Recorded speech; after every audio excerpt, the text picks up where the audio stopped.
This is the Morning Tailgate. Deuce! Goodbye! Into the end zone! 60 yards! Touchdown Raiders! With Vince Sapienza, Vinny Bonsignore, and Clay Baker. It's the trifecta for Bowers! His third touchdown of the game! And the Raiders with a chance to win it! On Raider Nation Radio 920. Fire up the cue! Grab a beverage or two and settle in. This is the Morning Tailgate on Raider Nation Radio 920, the flagship for the silver and black. Vince Sapienza, Vinny Bonsignore coming to you live from Las Vegas on a Wednesday, July 1st, 2026. Training camp starts this month. We're nearly there. We're nearly there. But not skipping steps, Vince. I know. We are maximizing every minute, every Connor, hour. he's like the little angel on my shelf, or on my shoulder, saying, "Don't skip steps." We're so close, Vinny. It's this month. It's happening. We can now count down in weeks until they report and they are out on the field. Good morning. Good morning to you, Vince. What a week this is. You know, I know this is the slow season in the NFL. In my other world, it is fast and furious with NHL free agency starting today. NBA free agency, obviously, seemingly always with the way the NBA is structured and the way news bounces around and things of that nature. So we're going to get to a couple topics today, a couple conversation pieces. Vinny talked about greatest sports moments. Right? Now, did you want to rank, or do you just want to talk about some greatest sports moments, get the feelers out from Raider Nation? Well, the premise is, ranking what you were there to see live. If you want to, if not everyone is able to, is fortunate sometimes, to actually be there. So if you want to just say, you could also, an amendment, something that you saw live, watching on television, whether you were there or watching on television, ranking the greatest sports moments of that you were visually able to see, not something that you heard about. Bobby Thompson's home run to beat the Dodgers and way back in the 50s. Not that, something that you actually saw live and experienced live. Ranking the top 5, memories that you have. Again, whether you were there or watching on TV. I like that. I want to do that, but I also want to add another conversation piece, if we can, that will sprinkle in, make it Raider-centric. With all the free agency that is a buzz, I was thinking, especially yesterday as I'm in hockey mode, right, and VGK feels like a revolving door sometimes with the Golden Knights, just the amount of player and personnel that come in and out of the franchise, and especially a short amount of time. How do people buy jerseys anymore? Like, legitimately, how do you do it in today's world where players have so much power to move and bounce around? So I guess my way of tying in the Raiders, is there a free agent from this past draft class that you've already purchased? Like, what is your plan of attack when it comes to, all right, I'm going to make the investment for a new player, here it is? Because I find it fascinating. Because I talked to a couple friends last night, and I'm like, "You guys still buy jerseys?" And they're like, "Man, it has to be somebody. Like, there has to be some deep attachment in order to do it, just because you never know if he's going to stay." Like, as a kid, all I wanted were jerseys of different players. And I think I've told this story on the show, where my brother opened up Buca de Beppos around the country. He was the guy that opened them up, got them online, and all those things. So every city he would go to, if it was an NFL city, he would go and he would get the jersey of whoever he saw or whoever he got. So, like, I had a Mike Alstott jersey from Tampa Bay. I had, I think, Kurt Warner. He went to St. Louis, old Kurt Warner St. Louis Rams jersey. Aikman. Different things like that. So I was obsessed with different kinds of jerseys for all different kinds of sports. But nowadays, it feels like a very difficult proposition to do that. I don't know if it's because I'm older. I don't know if it's just because the landscape in which it is. What do you think, Vinny? I have never bought a jersey, number one. Not one? Not one. Not even one at any point in my life. When we were younger, when I was younger, that just wasn't even a thing. In fact, I don't even think there was a period of my life where I don't know if we're even, like the NFL or Major League Baseball even sold those. They were very protective of their merchandise, and they were like, why are we doing that? We could make millions upon millions of dollars selling them.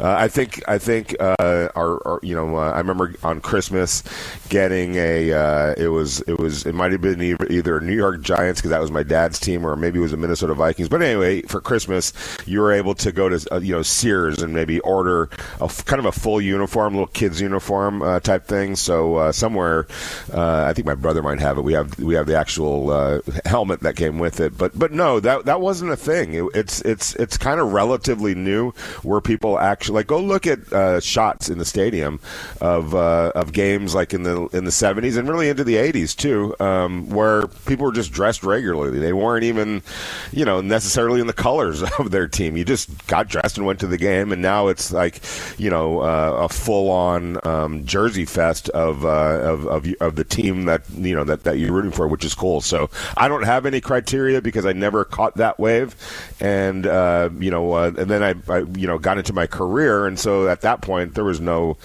I didn't have any real allegiances to anyone necessarily enough to go actually buy jerseys. Now my son does it all the time. Like he was here for the opening of the World Cup. He went and got the latest Team USA jersey. He has a whole bunch of those. He's got Mets. He's got Lakers. So the younger crowd, and I'm sure you do too, have some sort of a game plan in place. But I figure if with the sports being so transient nowadays, it's just another excuse to go buy another jersey. Well, there's nothing wrong with that, right? And then you put the old one maybe in a case and hang it up on your wall, because no matter what happens, whether players whatever, where they don't make it, they bust out, or they get traded, or they leave as free agent, or they demand to get traded, it's still, that player is still part of your history. And so I would think that if I was in that world and operating in that world, all right, sucks, I'm not going to be able to wear this jersey anymore to games, but I'll make a nice little room in my house for a little Hall of Fame and put all the old jerseys up there, put them in a glass casing and put them up on the wall. Yeah, I like that. I like those looks. I like those looks of the everything in cases. Very museum-esque. I don't know. There's something, but man cavey. Yeah. B-dubs, basically. So it just sparked it because, again, watching the World Cup as well, you just talked about buying a USA jersey, right? You look in those crowds. There's not a supporter that doesn't have a jersey of their country. So that to me is also wild, because that's everyone. That's the country. That's not just club, right? So like when you're there, you have said jersey. I don't know. Fascinating dynamic. It just got the wheels spinning a little bit and I was talking to somebody yesterday at the hockey rink, and I'm just like, man, I have to buy a new jersey. Not me. Talking about somebody else, and they go, yeah, I don't do that anymore. I go, really? Because now I have to go back and look when the Golden Knights come back, how many of their jerseys are actual player jerseys, or there's just, nameless, numberless, whatever it may be. Anyway, so 702-365-9200. Those are the topics at hand. Before we get to said topics, Max Crosby on his Rush podcast provided a little update on his injury status. Here is the Condor, a guy who sells quite a bit of jerseys in Raider Nation, Max Crosby. Super excited. We got a big chunk of this rehab coming up that are like the final touches where I can get cut free. So I'm feeling amazing. Everything's going incredible. We're ahead of schedule, feeling amazing, feeling great, and feeling like myself. Got my pep in my step. Being able to do some good shit and being able to box too for the first time in a long time. So you're back. Oh yeah, that was, bro. There it is. Max Crosby, excited to get back. Seemingly, Connor, doesn't sound a little more excited to do the boxing than anything at this particular stage. Yeah, I mean, Max Crosby, he's always been somebody who likes to have fun off the field. I think we've seen his endeavors and things like that, his podcast, his music career, the community work that he's done. So, yeah, he's a guy who likes to stay busy, but I think the big stuff there, at least that stuck out to me, is he was talking about his ability to cut again and how he's starting to have some of that confidence in his play style again. And that's always been the biggest thing for me as a former athlete. We're taught that you can come back from any and every single injury, and physically you probably can, but mentally there's an aspect to it. You have to get through mental blocks of being able, can I still move the way I used to be able? Can I still battle back? Can I still push and pull the way I used to be able to?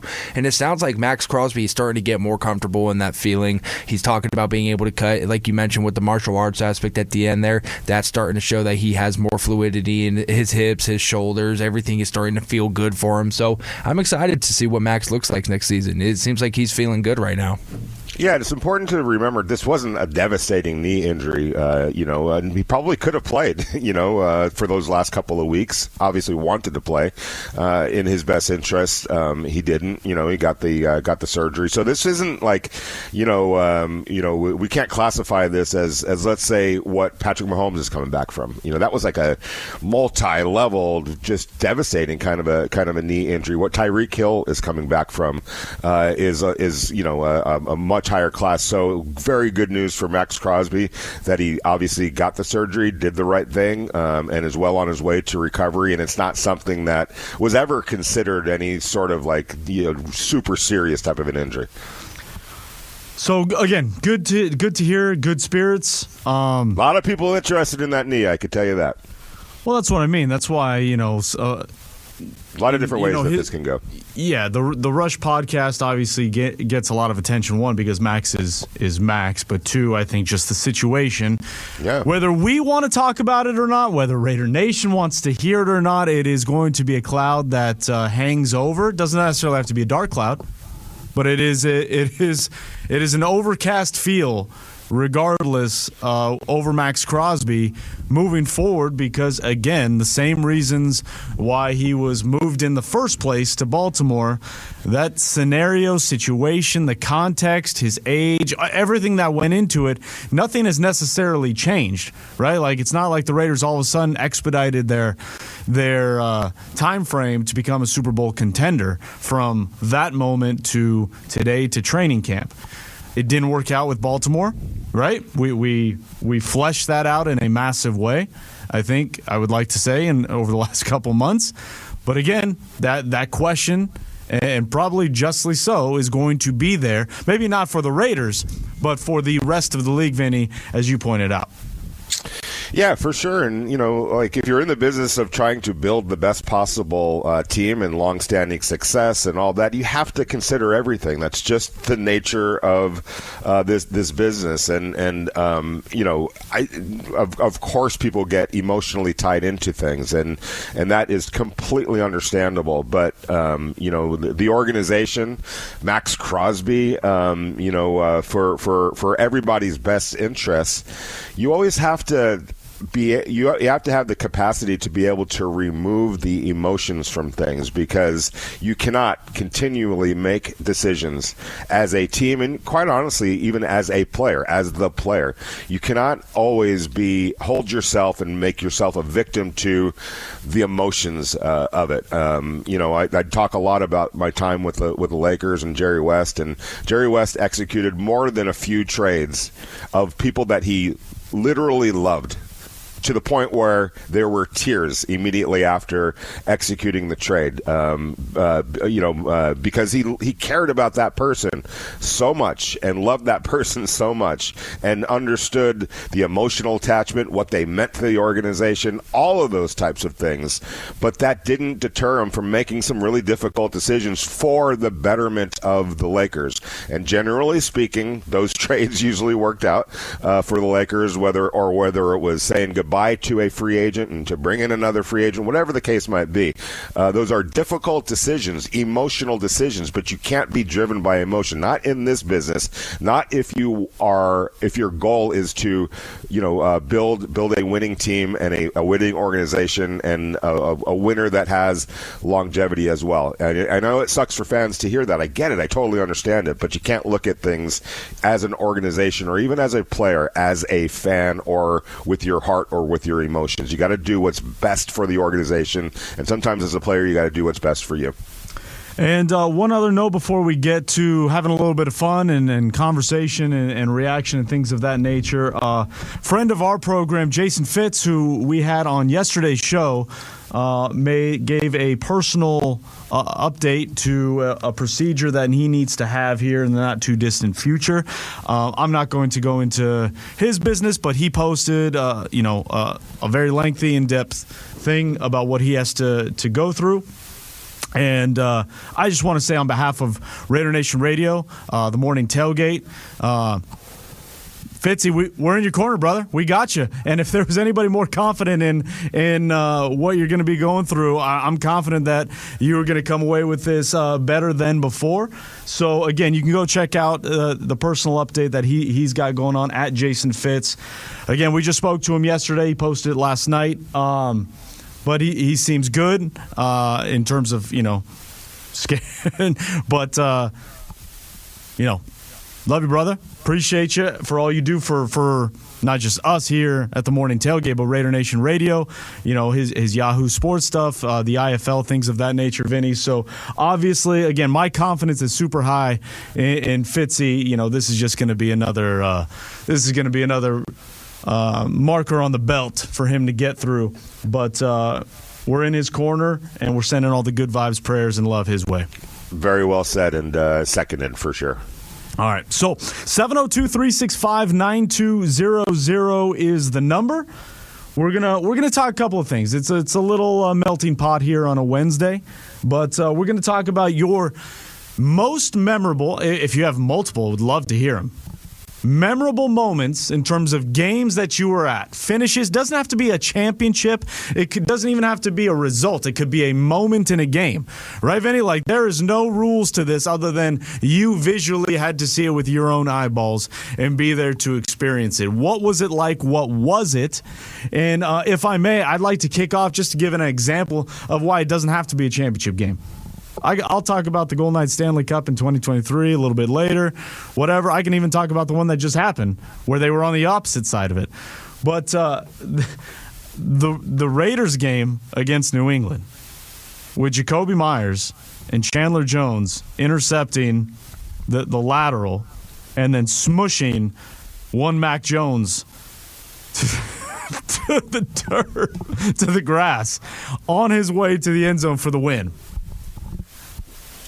I don't know if I still how many years has it been? 3 years, right? Yeah, 2022 I think it was. So almost 4 years, nearly 4 years. I still can't properly articulate what the hell happened on that play. I just remember, in terms of moments that will live in my brain for eternity, I remember outwardly, auditorially, this isn't an LOL situation. I literally laughed out loud, but I said to Kevin, who I'm sitting next to in the press box, as I see Jacoby pivot to turn around, I go, no, he's not. Just like that, ball out. It was the wildest thing I've ever seen. Yeah, that was one of those what just happened type of a moments. Yeah, I mean it was kind of inexplicable. It was crazy. It was a game winner. The Patriots were going on the other side of the field. It looked like they were taking. It was just crazy. That was a crazy moment. I mean, and again, I would say. And I know this could be a different ranking for a different day, Vinny. Top 5 loudest moments at Allegiant Stadium with the Raiders? Like that moment? That moment, yeah, that was pretty loud. It was insane. Yeah, the Chargers game are the two. But that one, for me, is probably a clean 3. And, speaking of Max Crosby, probably his first interception this past season. Also got quite the roar. But that one, that was something else. So in terms of sports moments, again, there's no rules that it has to be a game winner. It has to be a championship moment. It could just be one of those, what the hell did I just see? 702-365-9200. Vinny's got a list. I've got a list. Connor's got some ones to add to the bunch, right? We've got some giveaways to throw at Raider Nation. But let's hear from you today, Raider Nation. It's been a little quiet this week. It's been a little quiet on the calls. It's been a little quiet on the text line. Let's wake it up. Let's wake it up here on a Wednesday. It's a short week for us here at the tailgate. So let's wake it up. Let's get after it here on a Wednesday. It's a great day to have a great day, right? 702-365-9200. First. Hey guys, since 1942, Sal's Mexican restaurants have been serving the best Mexican food in California's Central Valley. From their award-winning salsas to all their classics like chili carne and chili verde, they've been go-to restaurants for multiple generations. And here's the thing, you don't even have to be in California to enjoy this tremendous food. All you have to do is go to salsmexicanrestaurant.com. That's salsmexicanrestaurant.com.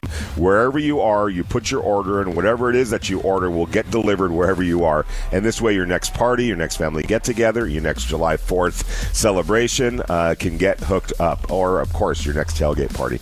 Look, if you are in the California Central Valley, or maybe you're just passing through, make sure to stop by their locations. There's 3 of them. There's one in Selma, one in Fresno, and one in Madera. And when you do, ask for Sal, Carl, or any of their managers and let them know that the Morning Tailgate sent you. Or again, just go to salsmexicanrestaurant.com and they will hook you up. Vince, Vinny, and Clay want to hear from you. Call or text the show at 702-365-9200. Now, back to the Morning Tailgate.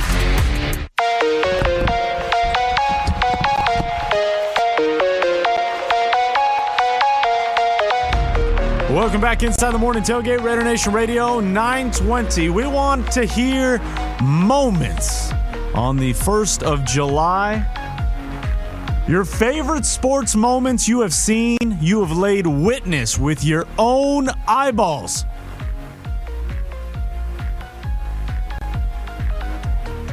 What do they look like? Championships? Game winners?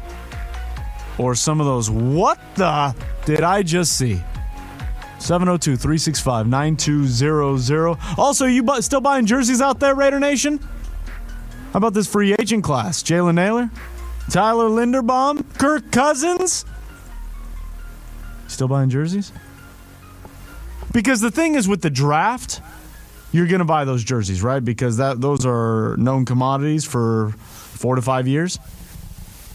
Fernando, Ashton, Brock, like those all make sense. I'm talking about free agents. Do you still buy like those jerseys? These are the questions we're asking here on 1st of July, where we are in the month where training camp is set to begin just weeks away. Let's get out to the phones, shall we? They are alit. Soren from Summerlin, good morning. Welcome to the tailgate. It's been a while. Been a minute. How are you? What do you got? What's happening, brother? It's a lot of moments out there. I don't know if championships, those are great.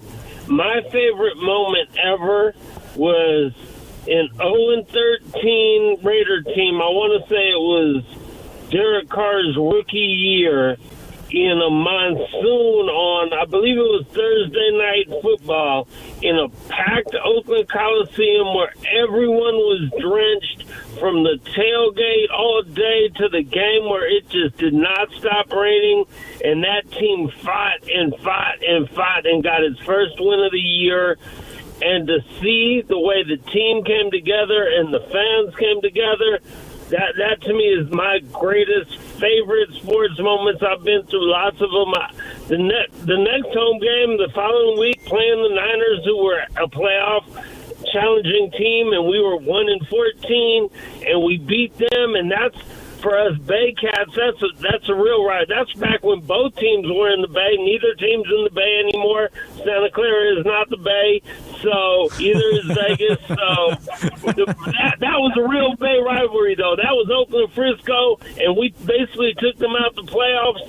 And that was a crazy game. There have been so many in New Orleans when I was out there, and Crabtree caught the 2-point conversion. Even last year in New England, in Week 1, when we still had hope and beat New England, a lot of times games on the road are more fun just because you could talk so much crap to the opposing fans. But to see your team fight, honestly, in Vegas, only one that really I would put up there was when that San Diego game when we won to knock them out of the playoffs and us get in, where if we would have tied, we'd have both got in, but we actually took them out because they're our rival, and that's what we're supposed to do. And that was the only time I remember ever hearing Vegas just loud and with Raider fans actually getting off and getting loud, and that to me was great. But sports in general, you got to be out there to make memories. Baseball games, the 20th win in Oakland. I've been out there for no-hitters and many different things. So, but get out there, represent your team, man. And Raider fans, man, if you come to Vegas, get loud and represent, man. We need to turn this stadium around and get it loud and not just be loud at road games. Get out there, baby. Raider Nation all day, man. It's a great thing. Let's go. The season's right around the corner, and happy Bobby Bonilla Day to everyone. Yay! It's Thor in Summerlin. Got the little yee at the end. We got a nice smatter. That wasn't Derek Carr's first win? I can look it up real quick if it's not. Didn't that snap? It wasn't just first game of the season. That was the first win in like 16, 17 games dating back to the previous season. Like it was a long time between Raider Nation fell to victory and against Kansas City. Yeah, I can only imagine, just losing and finally winning the way they did in that game, and Derek and everything that he became with the Raiders. That I'm sure that was a fun day to be at the stadium and to watch them beat and obviously the hated Kansas City Chiefs. I don't remember. For some reason, I do remember that game, but I don't remember the weather. Maybe that's why I don't just quite remember it as much. But either way, that's a hell of a moment. And good on you for being part of that weather, because that's also – I've been to some weather games as a kid and as a fan, just some torrential downpours, and it's miserable if things aren't going the way you want it to. So I can only imagine nail-biter going back and forth. You're like, they better win this thing because right now this is not worth it. Make this experience worth it. And I'm glad DC and the gang were able to do that on that fateful Thursday night. Let's get back out to the phones, Connor. Yeah, let's get back out to the phones. Raider Dave in Denver. Welcome to the tailgate. Good morning. Welcome. What do you got for us? Yeah, that was a great last call. It was a culmination of a couple of things, not only Derek Carr's first win, but as Raider Nation, and you get a great running back on the team. Everybody was just clamoring for a long run from Darren McFadden, which he pulled off on that rainy night. It was quite a win. That's an excellent memory. For me, growing up in the desert in Arizona when we didn't have a team back then, talking late 60s, early 70s, and me loving the long ball like any kid would. So I just fell in love with the Raiders and LaMonica and all that, and finally got a chance to see them at the Chargers Stadium down in San Diego, Jack Murphy. And I think when that team came out, I was so it's almost choking me up now. I was so, emotional watching that team come out, to finally see them, just not on TV, but live in person. It was just incredible. And I don't think anybody should, glaze over how much that can mean to a kid, whenever they finally get to see their football heroes like that. But the following year, we went again, and the Raiders lost. And then the third year in a row, we went to Jack Murphy Stadium. And I complained explain to my dad that every time we go, we get end zone seats. How come? Well, at the end of that game, and right in front of us, was the Holy Roller. And I never complained about a seat in a stadium ever again. And that was so spectacular. And I remember him grabbing me by the shirt collar saying, "We are getting out of here," because that was an ultimate robbed them of their gold moment. As high as that was, the one game I went to in the Coliseum when I lived in LA too was such a sad moment when I was there with against the Bengals, and Bo Jackson, fractured his hip, broke his hip, and that was something. But those are two iconic games that I was at in person, and I will certainly never forget. Wait, you were there for the Bo Jackson hip?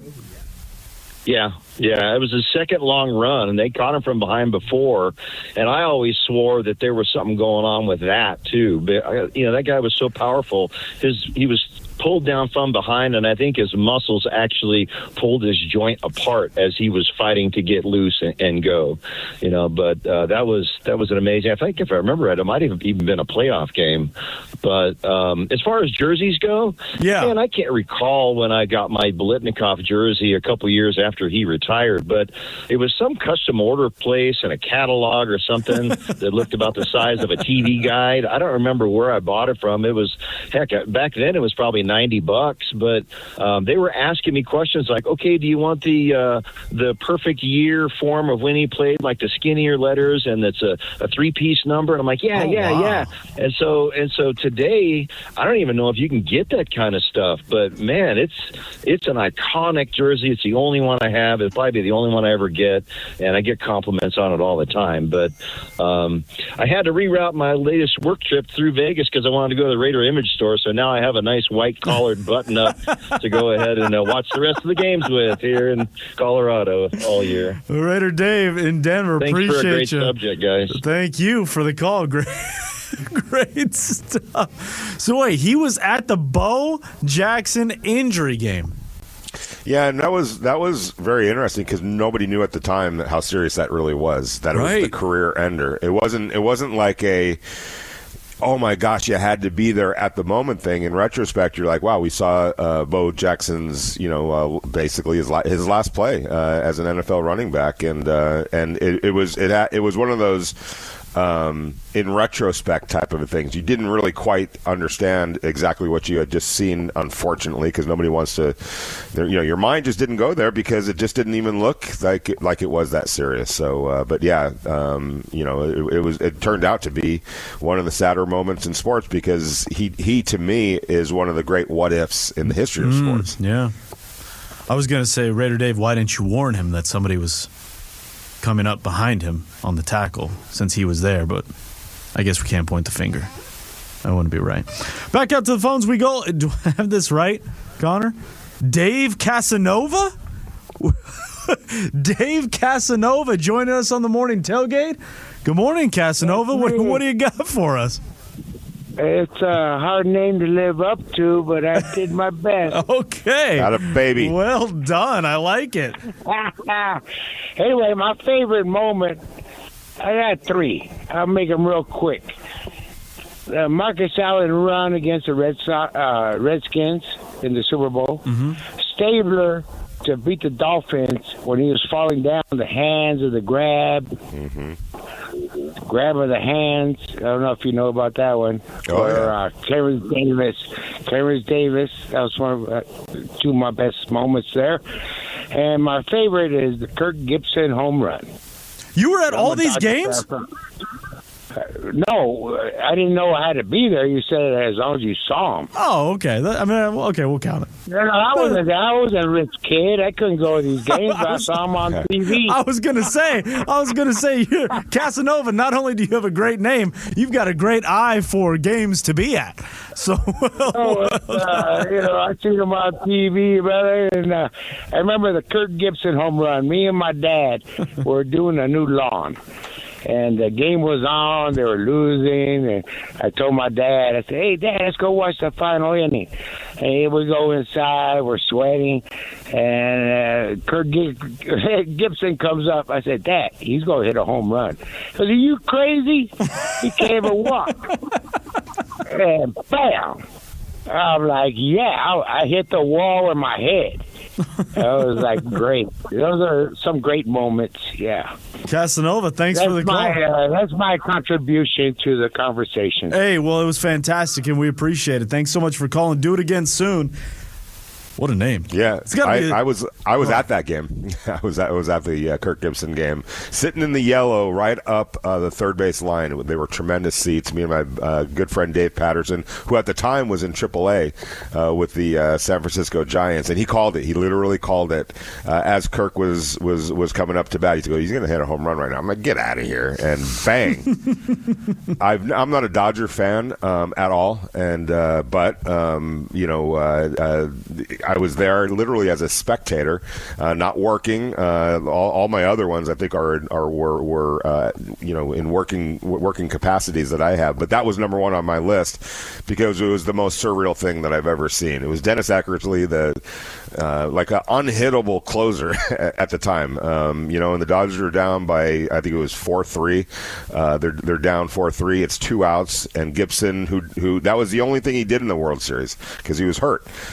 He didn't appear in any other games in the World Series, and came up to pinch hit in that game, and just hit a home run that the stands, everything leaving Dodger Stadium, in the parking lot, the party continued. You got the sense that, and it was only game one, and it was the mighty A's. The Dodgers had no business winning that series, let alone that game, and yet they did, and they ended up winning the World Series. If who knows what happens if Dennis Eckersley is able to punch out Kirk Gibson right there, but he didn't. He hit a home run, and I've never heard a baseball stadium as loud as it was when that occurred, and even not as a Dodger fan, you couldn't help but be just soaking in the moment. It was truly surreal.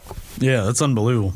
That's unbelievable you were there, too. 702-365-9200. We've got calls on the line. We're going to get to them here on the other side. We want to hear from you, 702-365-9200. Sports moments, games, championships, winners, what the type moments that you were at, that you saw, that you experienced. We want to hear from them. We want to hear from you about them, what it meant to you. Next, here on The Tailgate. We'll take your comments and questions on X. Follow us at RNR920AM. Let's dig in to the Morning Tailgate on Raider Nation Radio 920. 3rd down and 5. The Giants from their 44-yard line. Manning works out of the shotgun. He takes it. Facing pressure. He's in trouble. He's spun around. He's able to get away. Looks to throw. He does downfield, and a leaping catch is made down at the 25. What a play. David Tyree comes up with the ball. What a play by Eli Manning. How many people in that moment said, who is David Tyree? Everybody knows who David Tyree is now. Probably even the defensive back. Right. Or standing there on the sidelines, the rest of the Patriots. Yeah. It's a name everybody knows now, right? Because of how infamous that play is. But I remember, I was like, I don't know who that person is. Fascinating story, what happened with David Tyree. Apparently, Eli's talked about, and I think David Tyree, I don't know if it was a 30 for 30 or whatever it was, but it was one of those, special behind-the-scenes type of things, and they were talking about that play, and David Tyree says it was the worst practice as a professional he had ever had the week leading up to the Super Bowl.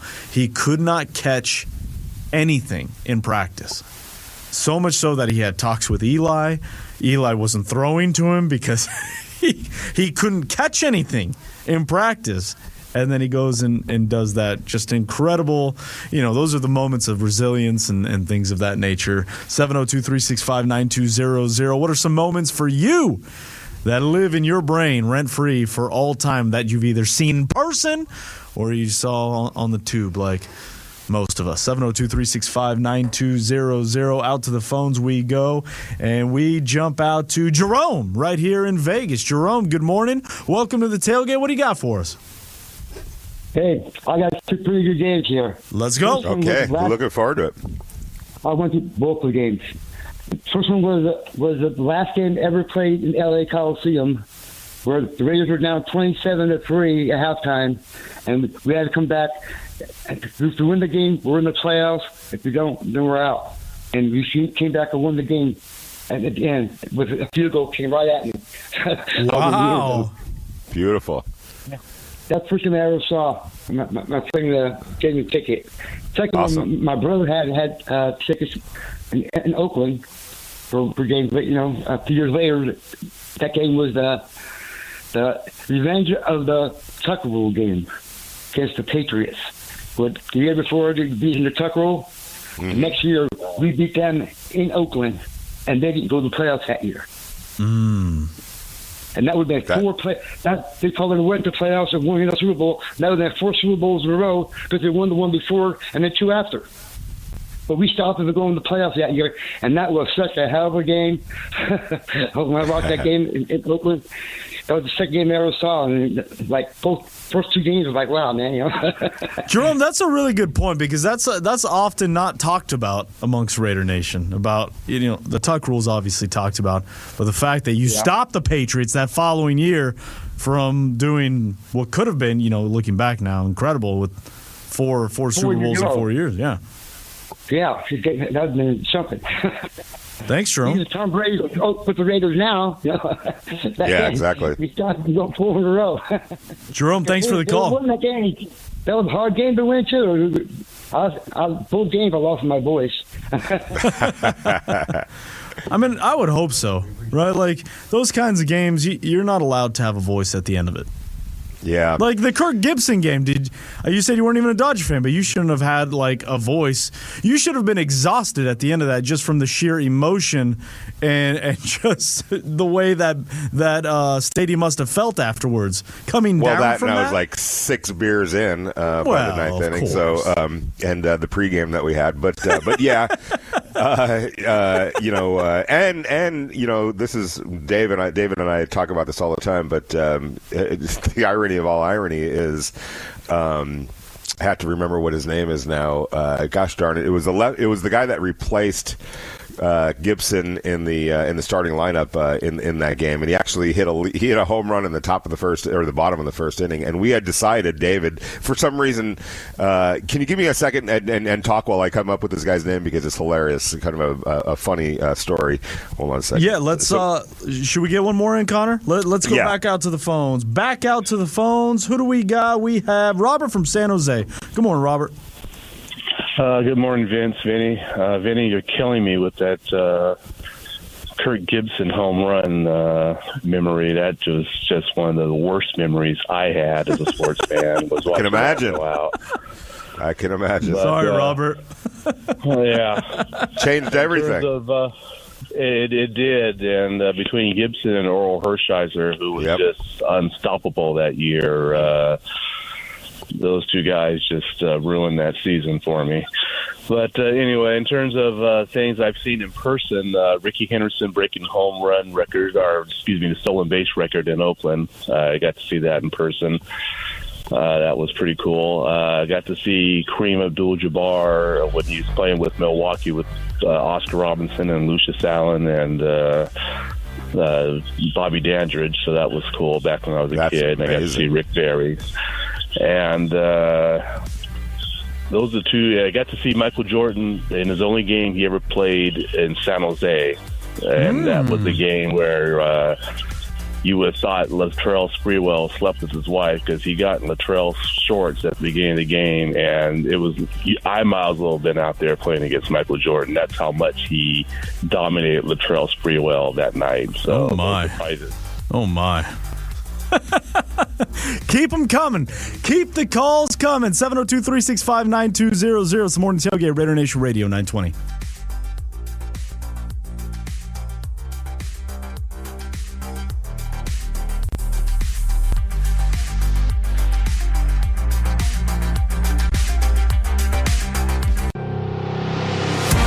This is the Morning Tailgate. There have been plenty of other coaches, but why not us? Why not this staff? Why not this group of players? I look at it as what a great challenge. We're going to be about the work. He is back, baby!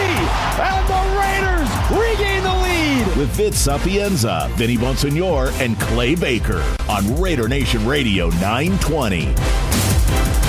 Flying through into hour number 2 here on the Morning Tailgate. It's Raider Nation Radio 920. Vince Sapienza, Vinny Bonsignor coming to you live from Las Vegas on the 1st of July here on a Wednesday. Adam Hill, Las Vegas Review-Journal, set to join us here in about 25 minutes or so.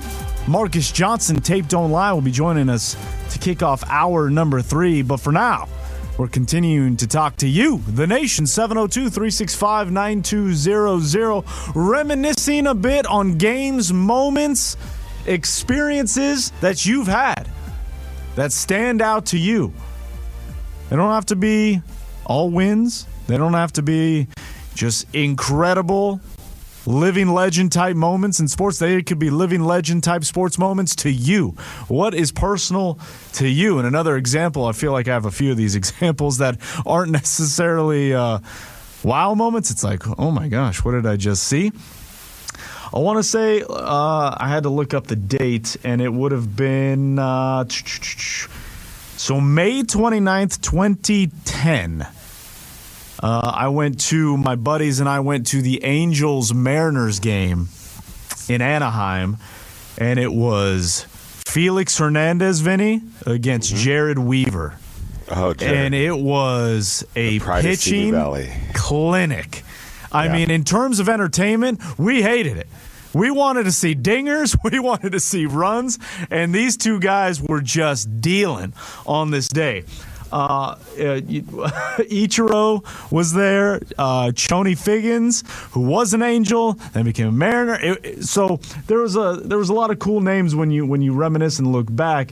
And I do remember that the Angels tied it late on a Bobby Abreu home run, sent us to extra innings, and that was the game, Vinny, that Kendry Morales hit a walk-off grand slam, and he broke his leg celebrating at home plate. Yep. Yeah. You got to be careful. And and I say we, me and my friends, his grandpa had season seats behind home plate. It was a day game, if I remember correctly, right? It very much was. It was a day game. And I just finished my second helping of nachos in the Anaheim Angels helmet.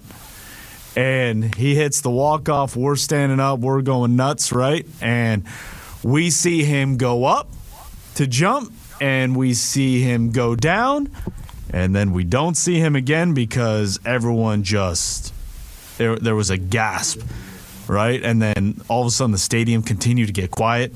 It got more quiet because the players were not leaving home plate, and we're like, what just happened? And then we heard yelling of pain, and I was like, oh, this is not good. This is not good. Yeah. We immediately left, got in the car so we could listen to the radio broadcast to figure out what's happening. Obviously, found out he broke his leg, and it was just like, we're driving home. It's about a 35-minute drive home, and we're all just kind of quiet, yeah, they won, but that was tough. So that's one of those moments that was a wild swing of emotion in terms of that was the first walk-off home run I'd ever seen in person, and then that's how that. So these are the kind of moments we're talking about. Don't all have to be good, but they don't also all have to be sad either. They could just be types of moments, Vinny.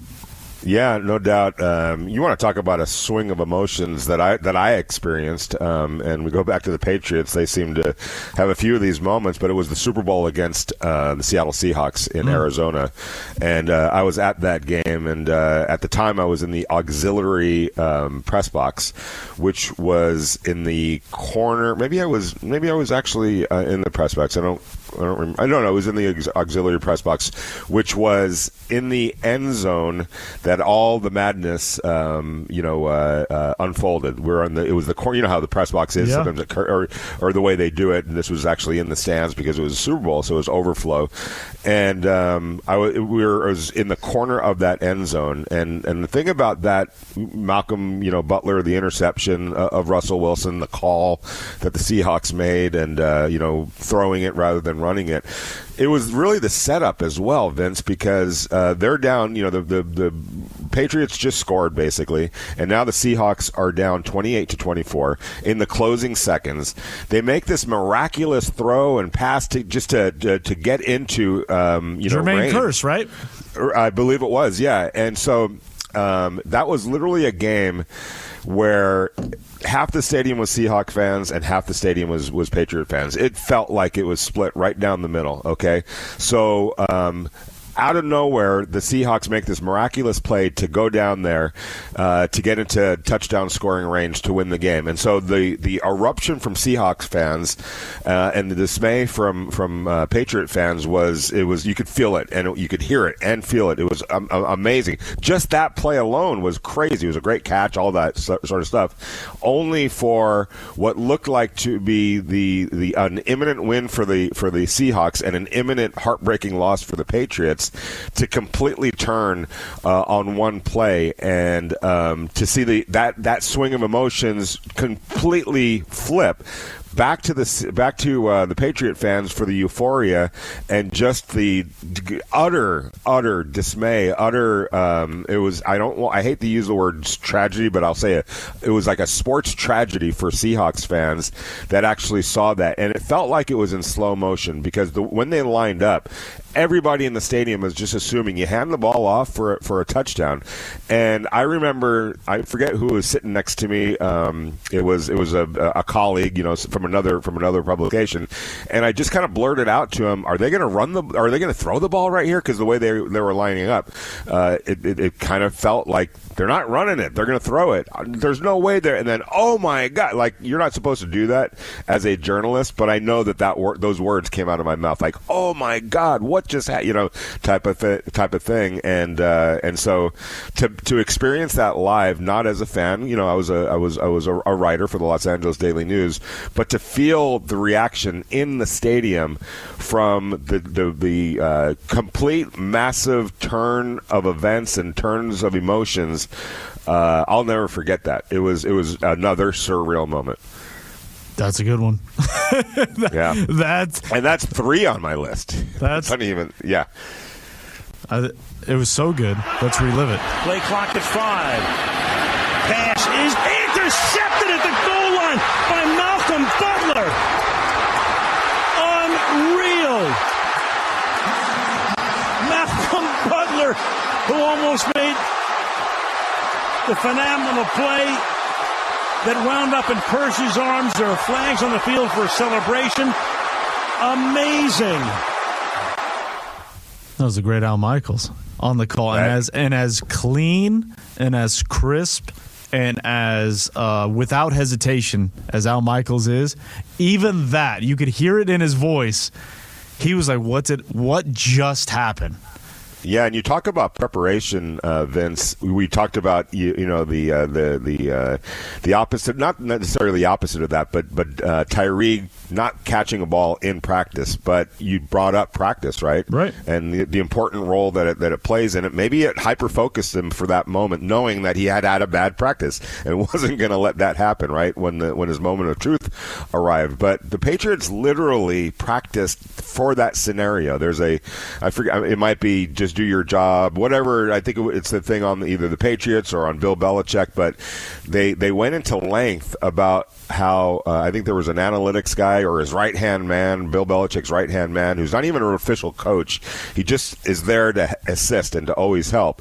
And he had seen some stuff on film that if basically saying, hey, if the Seahawks get into this kind of situation, don't be surprised if they run this play. And they literally practiced it. They practiced that scenario a couple of different times, and it might have, Vince, been in the last practice before they closed up shop that Friday before the Super Bowl, right? Mm-hmm. The last thing that they went over was that. And so that planted a seed, obviously, for Malcolm Butler. He saw it, remembered it, and guessed right, because he obviously guesses, right? There's a total guess that he makes to go, and make a play on that ball. Because he knew that it was coming, or had a sense that it was coming based based on the preparation. So what might seem like the most minute detail or the most unrealistic scenario that is going to occur, the fact that somebody had the foresight with the Patriots to actually practice that and rep it in practice was maybe the difference in the Patriots winning that Super Bowl. Was the difference. Yeah, absolutely right? Incredible. These are the kinds of moments we want to hear from you. 702-365-9200. Back out to the phones we go. Coulter in KC. Good morning. Welcome back. It's been a minute. Where you been?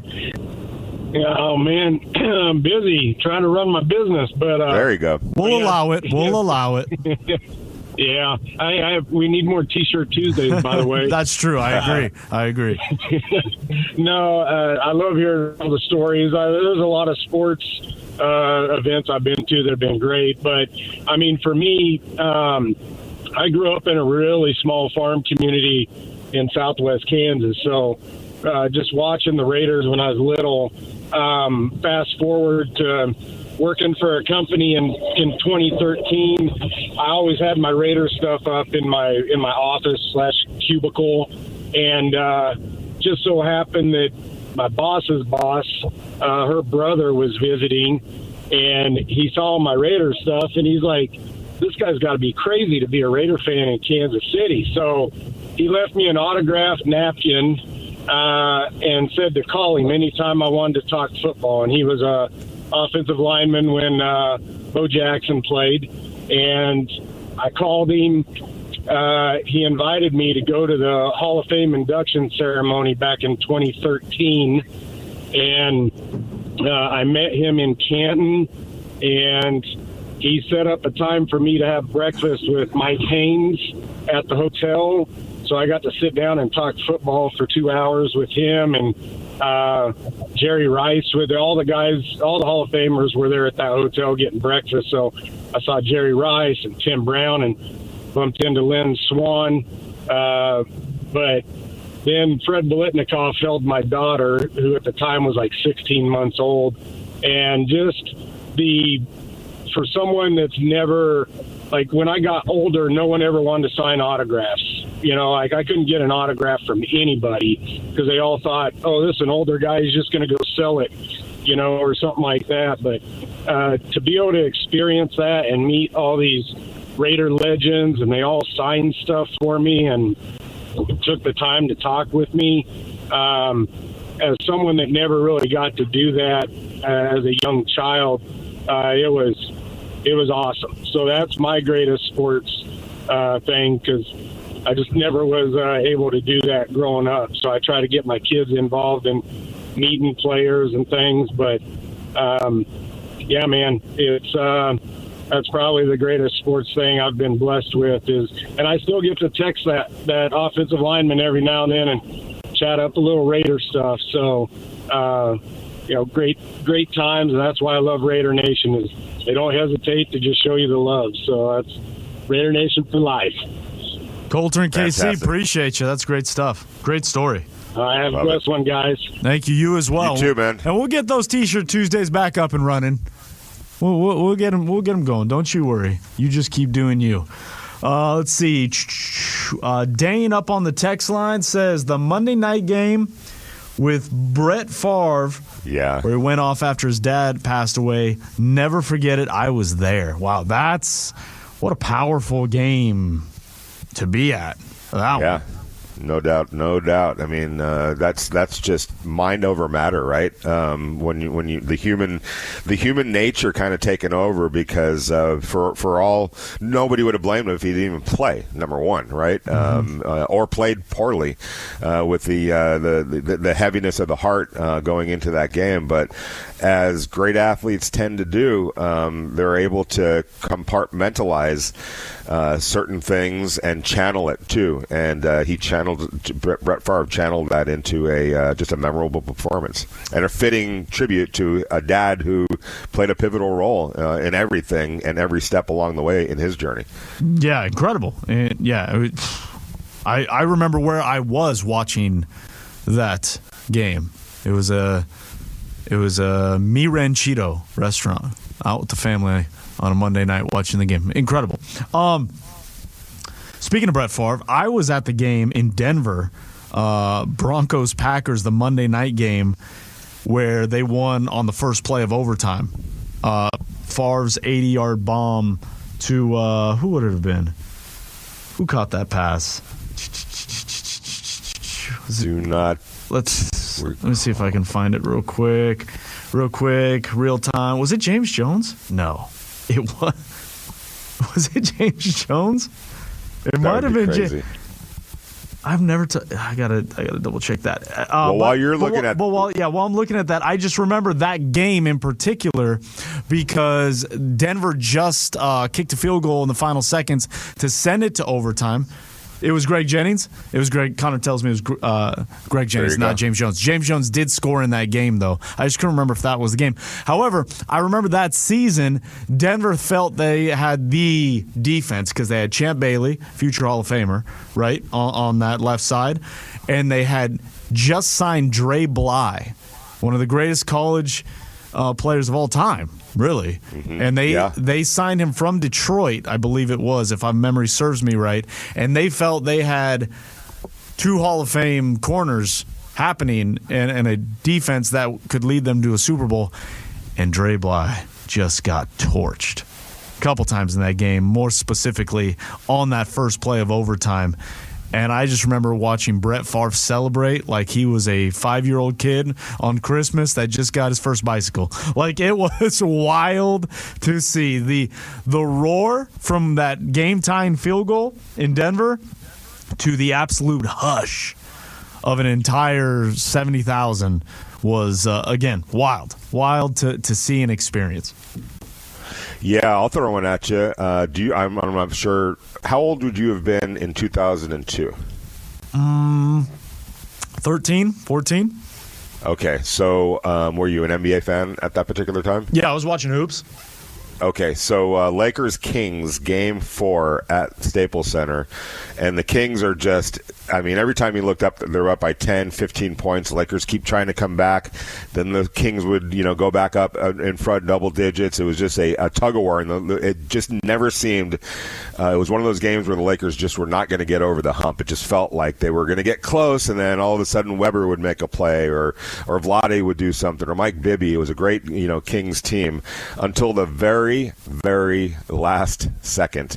And the Lakers are down by 2. I think it's Kobe takes a shot, goes up off the rim. Vlade Divac's thinking that he's just going to poke the ball away and send it as far, in the opposite direction and get it out of anybody's shooter's hands. He pokes it away, thinking that it's going to just roll to the other end of the court, and it goes right to Robert Horry, standing at the top of the three-point line. Now, I am sitting in the press row, literally press row, right behind that basket, Vince. Like, I am, it might be 2 rows in. It's like, I don't know if you've ever been to Staples Center for a Laker game, but there's that press row that's just right there in the corner kind of thing of the basket. And it's, again, another literally slow-motion situation. They're down by 2. It goes to Horry. He grabs it. Big shot Rob, who had a tendency to make big shots like this, lets it go at the buzzer. Nothing but net. And I'd have to go back and look, but that might have been, and at the very least, it was the only lead that the Lakers had in the fourth quarter. It had to have been, because the Kings were always in charge of that game up until that very moment. And he hits the game-winning shot. Me and a couple of other journalists at the time, we just literally stood up where we were, because there's nothing. It's like this reactionary moment that you're going to have. Like, you just saw something that you never saw coming whatsoever in such a big game, and it was just utter disbelief that unfolded the way it unfolded. Yeah, that's a good one. That's number two on the list. That's well, your number one was tough to beat, the Seahawks. It's an all-timer. So was Horry. For Laker fans, that Horry shot was that. I mean, if you go down, and some of our LA listeners, LA sports, fans could probably attest. When you do the top 5 moments in Los Angeles sports history, I almost guarantee you that Horry shot is somewhere. Big shot, Bob. Yeah, because you're going to go down 2-1 at that point, and Sacramento has home field advantage. So the likelihood that the Lakers are going to win that series trailing and then having to go play more games back in Sacramento, very unlikely.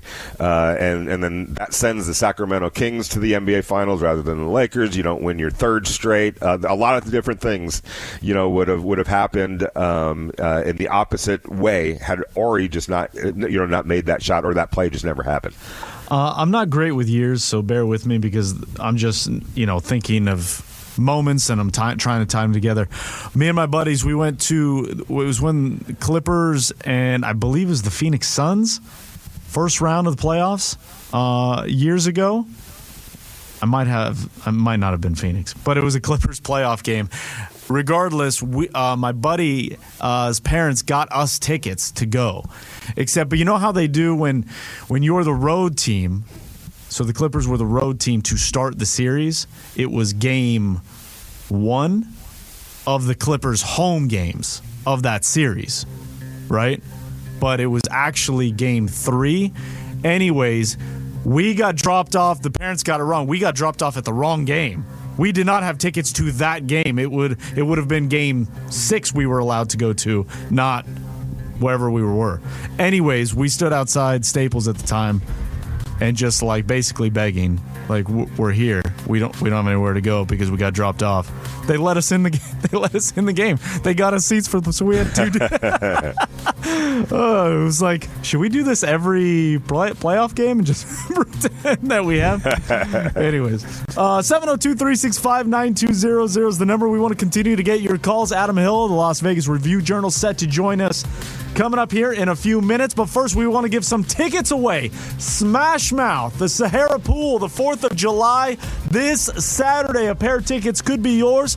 All you got to do to party with Smash Mouth at the pool at the Sahara, call in 702-365-9200. Be caller number. Let's go caller number 3. Right here on the Morning Tailgate, Raider Nation Radio 920.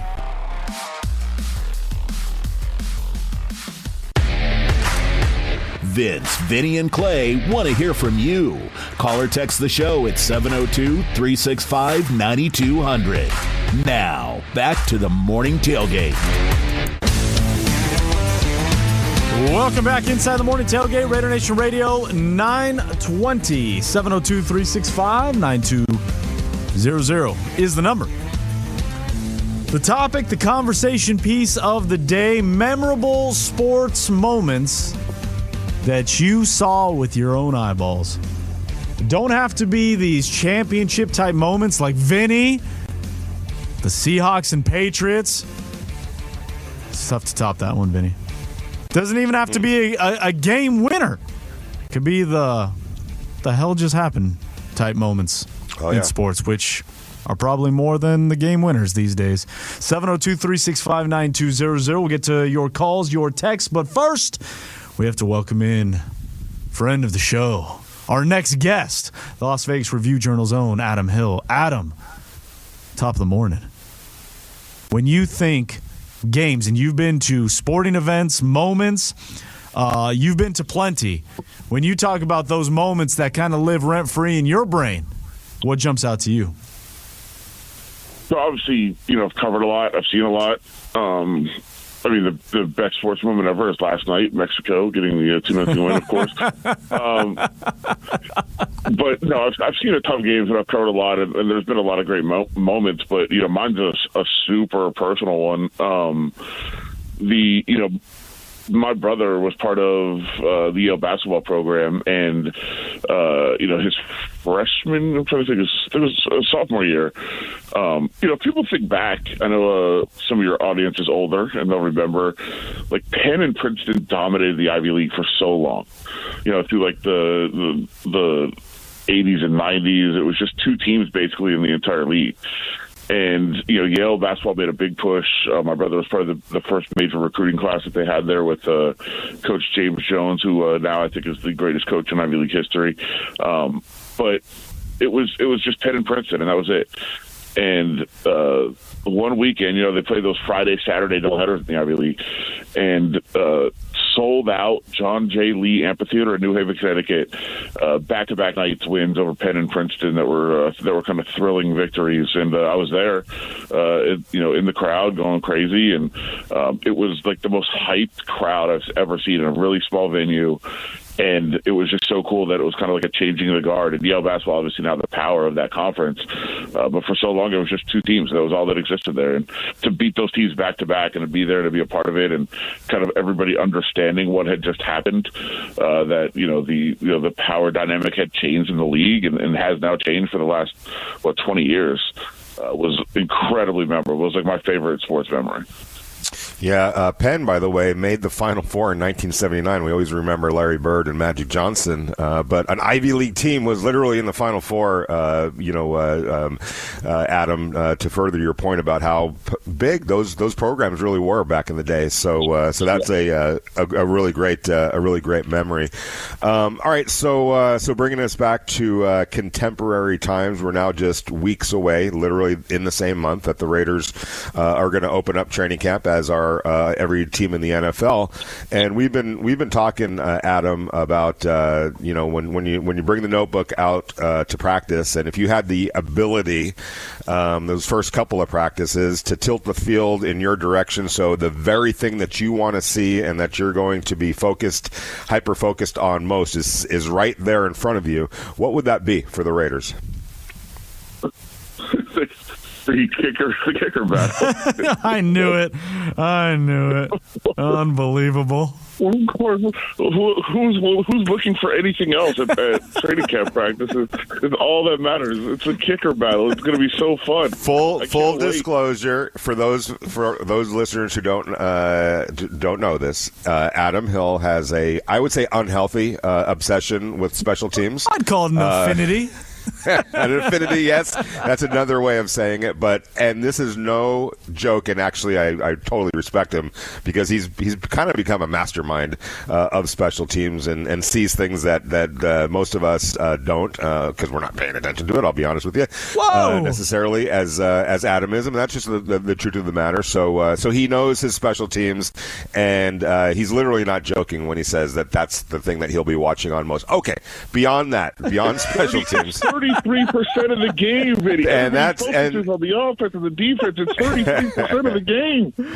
Yes, that is. And how do you think that that's going to play out? Because it is kind of it is a very significant decision that John Spytek and Clint Kubiak are going to ultimately have to make when it comes. And let's face it, we are talking about the battle for the place kicking and field goal kicking job. I think we will see how it plays out. I mean, I think that they would love, many people in the organization would love Matsuzawa, Kensei Matsuzawa, to win the job. He's young, he's exciting. Obviously, there's some marketability there as well. Matt Gay is a Joe DeCamillis guy. There's no question. Like, that's why he was brought in. That's why he was, as they moved on from Daniel Carlson, which I still think could end up being a mistake. But Matt Gay was the guy that has tied in. He had his best year with Joe DeCamillis, and he hasn't been very good since. But that's who he's comfortable with. So I thought that was an interesting decision by the organization to kind of allow him to bring in his own guy, and then they go ahead and bring somebody in after the draft as well to compete. So I think there's a lot of people that would like to see. I guess we're going with Special K now, not Tokyo Toe for Matsuzawa. But I don't know how I feel about that, by the way. Yeah, I know. It's when you have such an iconic nickname, like, why change it? But kind of an ominous. I have to say, kind of an ominous text that I got from a NFL general manager when Matt Gay was brought in, and the text literally was, "Wait until they see him kick a 51-yarder and then miss a 32-yarder." So there's some erratic behavior with the kicker, and quite honestly, that's gonna that unless that gets fixed, which I don't know. I mean, it's been a few years since he's been good. That's cause for some anxiety. Yeah, I mean, look, if you have some issues with how Daniel Carlson kicked, and you can talk about, maybe there was some the last couple of years, some inconsistency in the long range. Go back and look at his misses last year, and I think you can see what happened exactly. It's some poor snaps, but okay, fine. You want to move on from Daniel Carlson, which I think is a mistake. He's a top half of the league kicker without question. Why hasn't he been signed? I think that I think he's waiting for the right opportunity, not just any opportunity. I know he had a couple of offers. Did speak to him a little bit a couple weeks ago about his situation. He knows he'll be somewhere when the season starts, but right now he's just kind of waiting it out. So I don't think he wants to go compete necessarily. I think he's a guy that thinks he's earned a spot, and I think he'll have it at some point. But I guess my point is there are better kickers. Like Daniel Carlson, as much as I've grown very fond of Daniel Carlson and covered him very closely. I think he's incredibly good. Like, there's better kickers, and if you think you have one, get one. I mean, it's a very important position, and you need to do that. Matt Gay ain't that guy. So that was questionable, and then but they did bring in competition, and they'll see that play out, and this is how the league works in a lot of different ways, right? It's who you know, who you're comfortable with, and it's not just a popularity thing. Like Joe DiCamillo has had a very, very good season as a special teams coordinator with Matt Gay as his kicker, and he was very consistent that year. It was Matt Gay's best year by far. And that's what he knows, and that's what he's comfortable with. So I understand doing that. I definitely do. But it's good to have competition. We'll see how that plays out. And I am interested to see how it plays out for sure. As they have a battle and they go back and forth and they try to find ways to put them in pressure situations at the end of practices and in different points in practices and making the team run if you miss, and that's a lot of pressure with guys saying like, hey man, I don't want to run when it's 120 degrees out here, make your kick. That is actually real pressure. So I'm interested to see how that plays out for sure, but it will be a competition, and I'll be watching it very closely, but of course there are, other spots. Everybody's going to be watching quarterbacks. That'll be a major thing. I obviously want to see the rotation at offensive line and how guys play once the pads come on and how that kind of plays out. And I think there's some battles all around the field. Really, I think there's a lot of spots that could potentially be open in training camp. So if you're saying like, what do you want to watch the most closely? I think there's definitely a bunch of opportunities. For me, it's kicker, but it's there's spots. The depth chart at wide receiver is really interesting to me. There's a lot of guys that are similar, right? And who's going to emerge and get the playing time? I think there's going to be some battles at corner, and there's going to be obviously the battles on the offensive line, and different depth chart positions on the defensive line as well. I mean, there's position battles everywhere to check out. Adam Hill, Las Vegas Review-Journal, joining us here on the Morning Tailgate, Raider Nation Radio 920. To that end, we saw Max Crosby on his podcast, The Rush, talk about a little update to the rehab, how he's feeling better. He's obviously in good spirits because apparently he's very close to being able to box again, which is putting a big smile on his face. But I guess, I don't know if this is the proper way to phrase the question, but with training camp this month, what do you think is the most important battle in terms of how it shakes out rotation-wise? Is it the DB room, so safety corner in totality, or is it the defensive line room because of the question mark with Max, not just his health, but the cloud that is going to be hanging over his head with other teams lurking in the weeds throughout the season up into the deadline? Yeah, I mean, I think both positions are interesting for different reasons. The defensive line spot, and to some degree, I know that you can rotate in the defensive backfield as well, but there's going to be so much rotation on the defensive line that, obviously who starts matters and who gets the most reps matters and all that stuff, but you're going to see all these guys playing, and you're going to see all of them emerging, contributing on a regular basis, and so that is intriguing to find out how it plays out or who emerges and who's playing really well, for sure. But you're going to see a lot of them. I think defensive backfield to a certain degree, and of course, like I said, you can rotate there too. But I think you see more of an actual depth chart there. And I think that you can watch how that kind of plays out. And they've got so many bodies, so many guys that are available, so many guys that are going to be trying to fight for playing time, both some of the veterans that are around and then the rookies that have been drafted. And I think that is going to be pretty fascinating to watch and how that kind of plays out. And I would expect that they will kind of treat that also as a room where there's a lot of rotation, not necessarily just starters and backups. But I do think how that plays out will determine a lot more about who's playing more than the defensive line will, where you're going to see a lot of guys just playing even amount of snaps. Speaking about that defensive line, I would say that inside the building, there's I wouldn't say necessarily a concern, but more of an acknowledgement that they've got a bunch of rotational guys, but not necessarily one or two of those just premier stud dudes, right? Is that a concern for you? That and that's a box that they're going to have to. There's nobody available right now, unless you want to maybe poke into Jalen Carter, which I don't think anyone in the building wants to do that for different reasons than just the ability.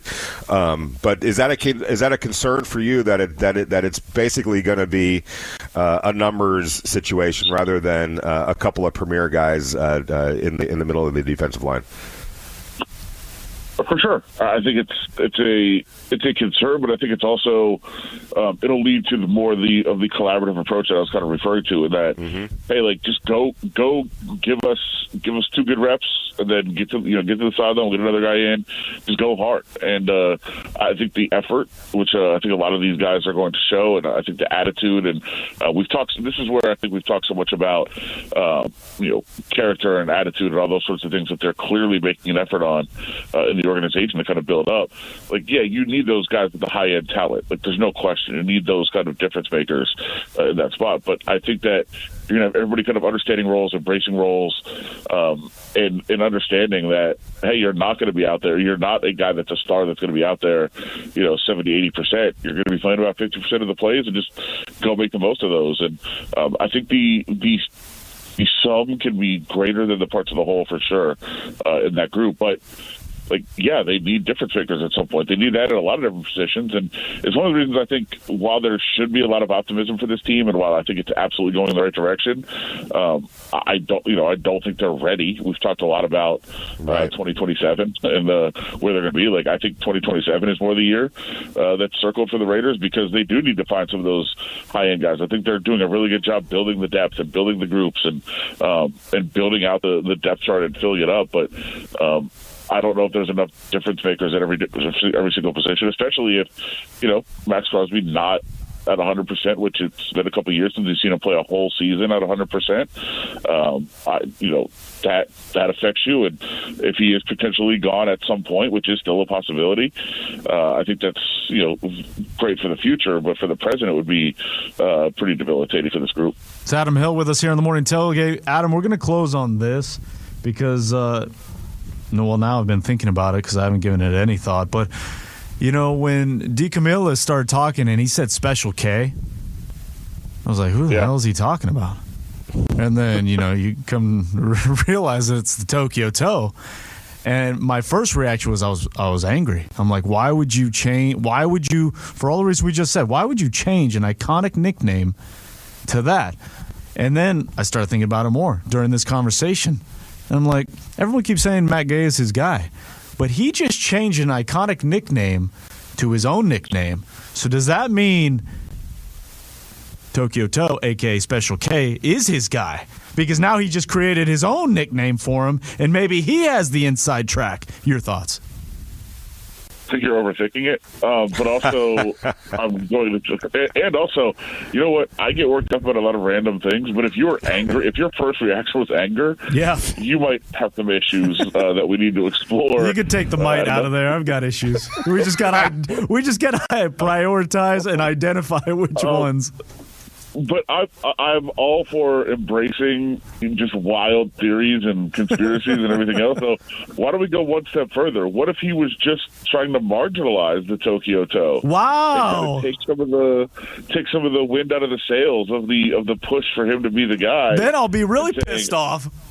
Yeah, and he's just trying to, he's like, I'm not going to allow this to get carried away. I'm going to give him a worse nickname so that people don't like him, so everybody comes around to my guy. That is one step further, and I do like that. Yeah, Vinny, you got one more? Yeah. You want to get crazy? I'll get crazy here. I like that, but I'm still pissed off. Yeah. Yeah, there you go. Somebody that I know that Adam Hill is crazy about too is Mike McDaniel, the new offensive coordinator with the LA Chargers. And I have to say, getting to know him a little bit, I'm sliding over on your side. He's a fascinating dude to say the least. But he said something that struck me, and I want to ask you about this as it relates to the Raiders. And we're talking about his offensive line. They've got outside of Joe Alt and Rashawn Slater. There's a lot of uncertainty in the interior of their offensive line. And trying to get that figured out, and asking him at minicamp about those positions, and he's like, "Look, it's easy to get biased at this stage of the year, but I always have to fight myself against that, or to stop with that bias, because until I get to see these guys block for 3 seconds with the pads are on, it's almost useless to even assess things right now." So. Bringing that home to the Raiders in a very similar situation on the interior of their offensive line, and even at right tackle with DJ Glaze. I think we got a glimpse of where the Raiders' heads are right now with that offensive line, but until we actually see it, it's we don't know what the direction is actually going to be, and I don't think the Raiders necessarily know what that direction is going to be. But if you were to handicap it right now in terms of what that starting five is going to look like ultimately, how would you handicap it? Well, I think that's fair. I think the important point you made there is I don't think the Raiders know at this point. I think they have ideas and who they'd maybe like to see. I do think, obviously Colton at left. We'll start there in Linderbaum at center for sure. DJ Glaze, I think, while they'd like to see some competition and see somebody push them, I do feel like he was kind of looking like he was getting comfortable there. We see what they do with Trey Zune, which I think is the biggest wild card. Where do they want to put him? Because I think he can play anywhere. That's what they talked about when they drafted him. Can he challenge at right tackle? I think potentially. Could he challenge at one of the guard spots? Sure. I don't know what they saw from him because they moved him around so much, and we'll see how they like him. But is it possible he challenges the right tackle? I think it is. And I think that would be kind of the big wild card to potentially watch. Charles Grant is still around, and I think he is maybe still even a year away. But I think he actually could get in there and potentially be competitive as well. But I think if you were going to say who's the starting lineup, if they had to play a game tomorrow, who's my best guess? It would be Colton and DJ at tackles, Linderbaum at center, and I think actually you would go. I want to see Caleb Rogers win one of those guard jobs, but you might go like JPJ and Burford. I don't know. I think that there's a lot of competition, a lot of things to play out, and I don't think they know, which I think is it's a good thing. I think there's going to be so much competition. When do they need to know? When do they need to know? I'm sorry to cut you off, but I felt like going into seasons, the last few seasons, they did themselves a little bit of disservice by not getting a starting five in place and getting them cohesive and connected and all that, and that carried over into the season. There was too much tinkering. When do they need to kind of figure out who the starting five is just to be able to get those guys in line together? I think you'd want it in the, around the first preseason game potentially. I think that you could start working toward having your lineup and having the cohesion and the camaraderie you need. I do think, and we don't know, and kind of ask around a little bit. Don't really have the answer yet, but I think you need to know where. Especially because he's a rookie, I think you need to know where you want Trey to play. Right. I do, and I think they might know that without telling us. They're moving around a lot in camp, but I think as much as they love the fact that he's versatile, can play so many different spots. As a rookie, I think you want to know where do we want to see him try to compete in this spot, and I think that is maybe the first thing to try to figure out because, I think all throughout the season we're going to see him practice everywhere and line up everywhere if he's not a starter. But give him a chance to say, hey, this is where you're competing. This is the shot that you have. Let's see if you can win the job. And I think that would be the first domino to fall in my mind of just understanding where you want him to try to compete. It's Adam Hill at Adam Hill LV RJ, Las Vegas Review-Journal. Adam, we appreciate you as always. I will continue to settle down until we see this kicking competition pan out. We appreciate you. Yeah, man, just enjoy soccer and stop getting angry when there's nickname changes. But, yeah, I think if you guys are looking for daily updates on the kicker battle during training camp, definitely follow Adam Hill. He'll be right. Absolutely. Adam, we appreciate you. We'll do it again next week. That is Adam Hill, Las Vegas Review-Journal. Join us here on the Morning Tailgate, Raider Nation Radio 920. We are back on the other side. We'll take your comments and questions on X. Follow us at RNR 920 AM. Let's dig into the Morning Tailgate on Raider Nation Radio 920. Welcome back inside the Morning Tailgate, Raider Nation Radio 920. Coming up in hour number 3, Marcus Johnson of Tape Don't Lie will join us at the very top of the hour. And then it is the Summer of Fun giveaway. You don't want to miss that for the key word of the day. Stay with us right here on Raider Nation Radio 920. This is the Morning Tailgate, 702-365-9200. We'll continue to get your thoughts on the greatest sports moments you have witnessed.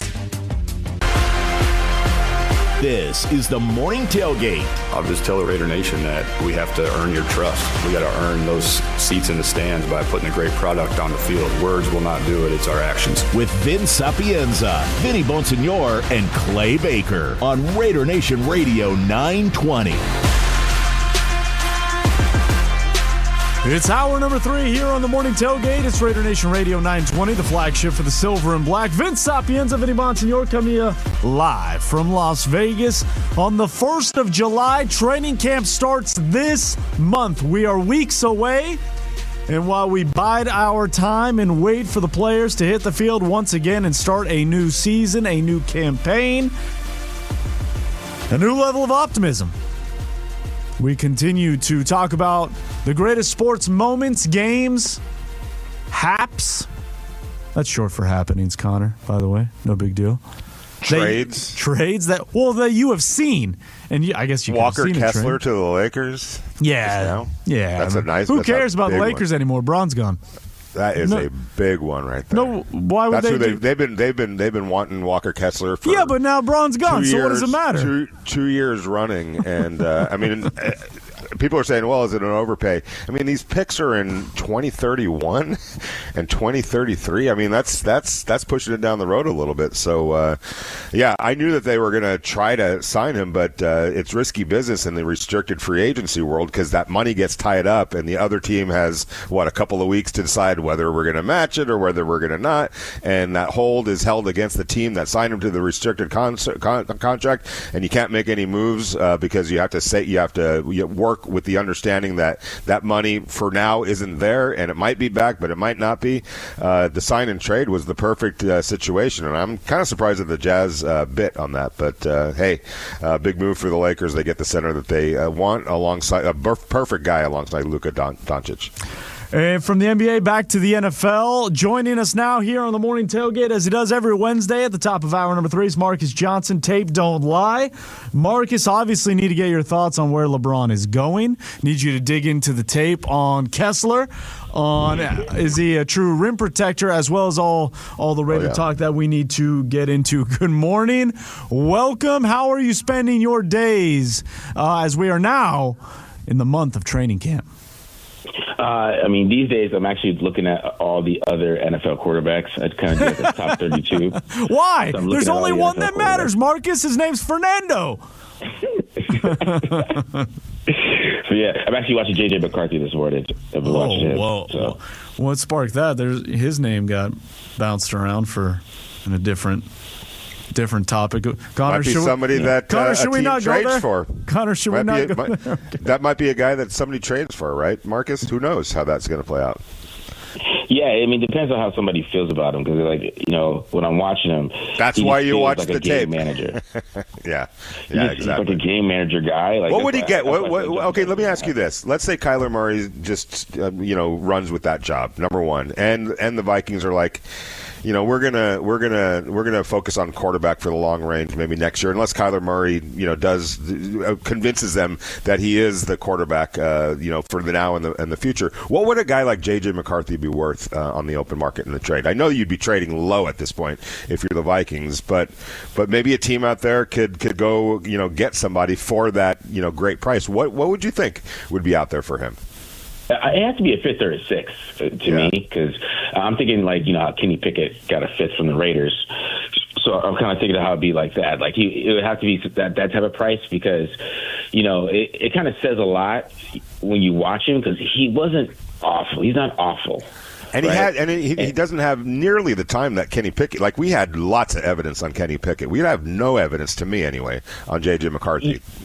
Yeah, so it's like it feels kind of weird because for them to kind of just give up on him so quickly. Yeah. With the young guy playing like not awful, right? And them actually like winning some games with him. He went 6-4, and I know QB wins isn't a thing, but even then, you still found a way to win some games, and then you're kind of dumping him already for somebody else. It's kind of what is that really like? What is really happening there with JJ? Maybe it's something else that's not going on with that because. It's always weird to me when I watch him, but it has to be like a 5th or a 6th. Yeah, man. Might as well just hold on to him if you're the Vikings at that point, and yeah. Unless there's a real problem in the room. I kind of feel bad for him, to be honest, a little bit. Well, I do too, and that's why maybe like from another team's perspective. Maybe a 3rd round. This guy was a 1st round pick, and he's barely played, and but I don't know, just like if you're that desperate for a quarterback. But I think more likely they just hold on to him and see how that whole thing plays out.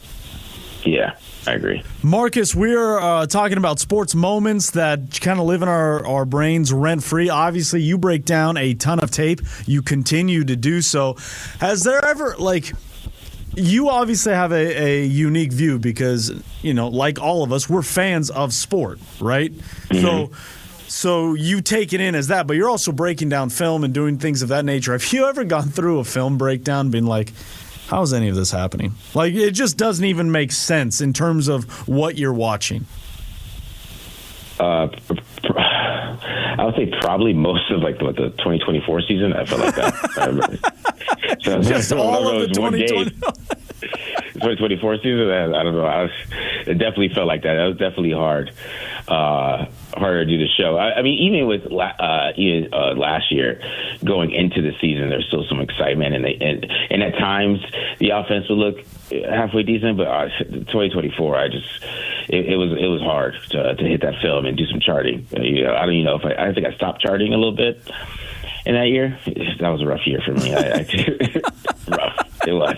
I'll ask you this, Marcus. When have you ever watched a film like saying, I'm going to key on this guy, and then all of a sudden, man, who the heck, is number 83 or whatever, whoever that player might be, like where you went? Because I talk to scouts all the time. We're like, I'm looking at this guy, and all of a sudden I keep going, yeah, but number 34 is the guy over here. Like, who's this guy? Has that ever happened? Oh, when that happened to me, that happened recently with, I believe, I don't know if we get his name wrong, but it's Jeremiah Johnson from Oregon. Okay. When I put on some Oregon tape to watch somebody earlier this year, it was actually to watch Sadiq. I went on there to watch Sadiq and kind of just break him down a little bit. And I literally stopped watching Sadiq and I started watching Johnson. I really watched Johnson the whole time. And even when I watch Malik Benson, I can't help myself. I just start watching him because he's 260 pounds. He runs routes like Kyle Pitts. He blocks really well too. Like I started watching him block. He blocks really well. He is I think he's going to be a really highly rated tight end because I think the blocking is going to put him over the top. But you see the guy from Texas A&M who got drafted in the 2nd round, and just because he can block, and then you add a guy who blocks like that, like him, and runs routes like he's Kyle Pitts, and he's 260 pounds. Yeah, that dude, he's ridiculous. Marcus Johnson, Tape Don't Lie, joining us here on the Morning Tailgate, Raider Nation Radio 920. All right, so as we look ahead to training camp, what is the one position group you are most excited to break down from a film standpoint of view?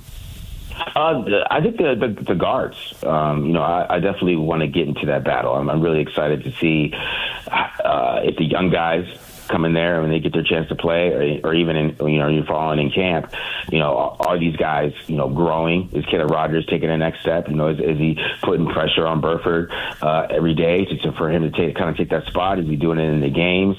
I think that's what I'm really going to be watching. Because I think that's where you're going to see the true battles in my opinion, is at that guard position.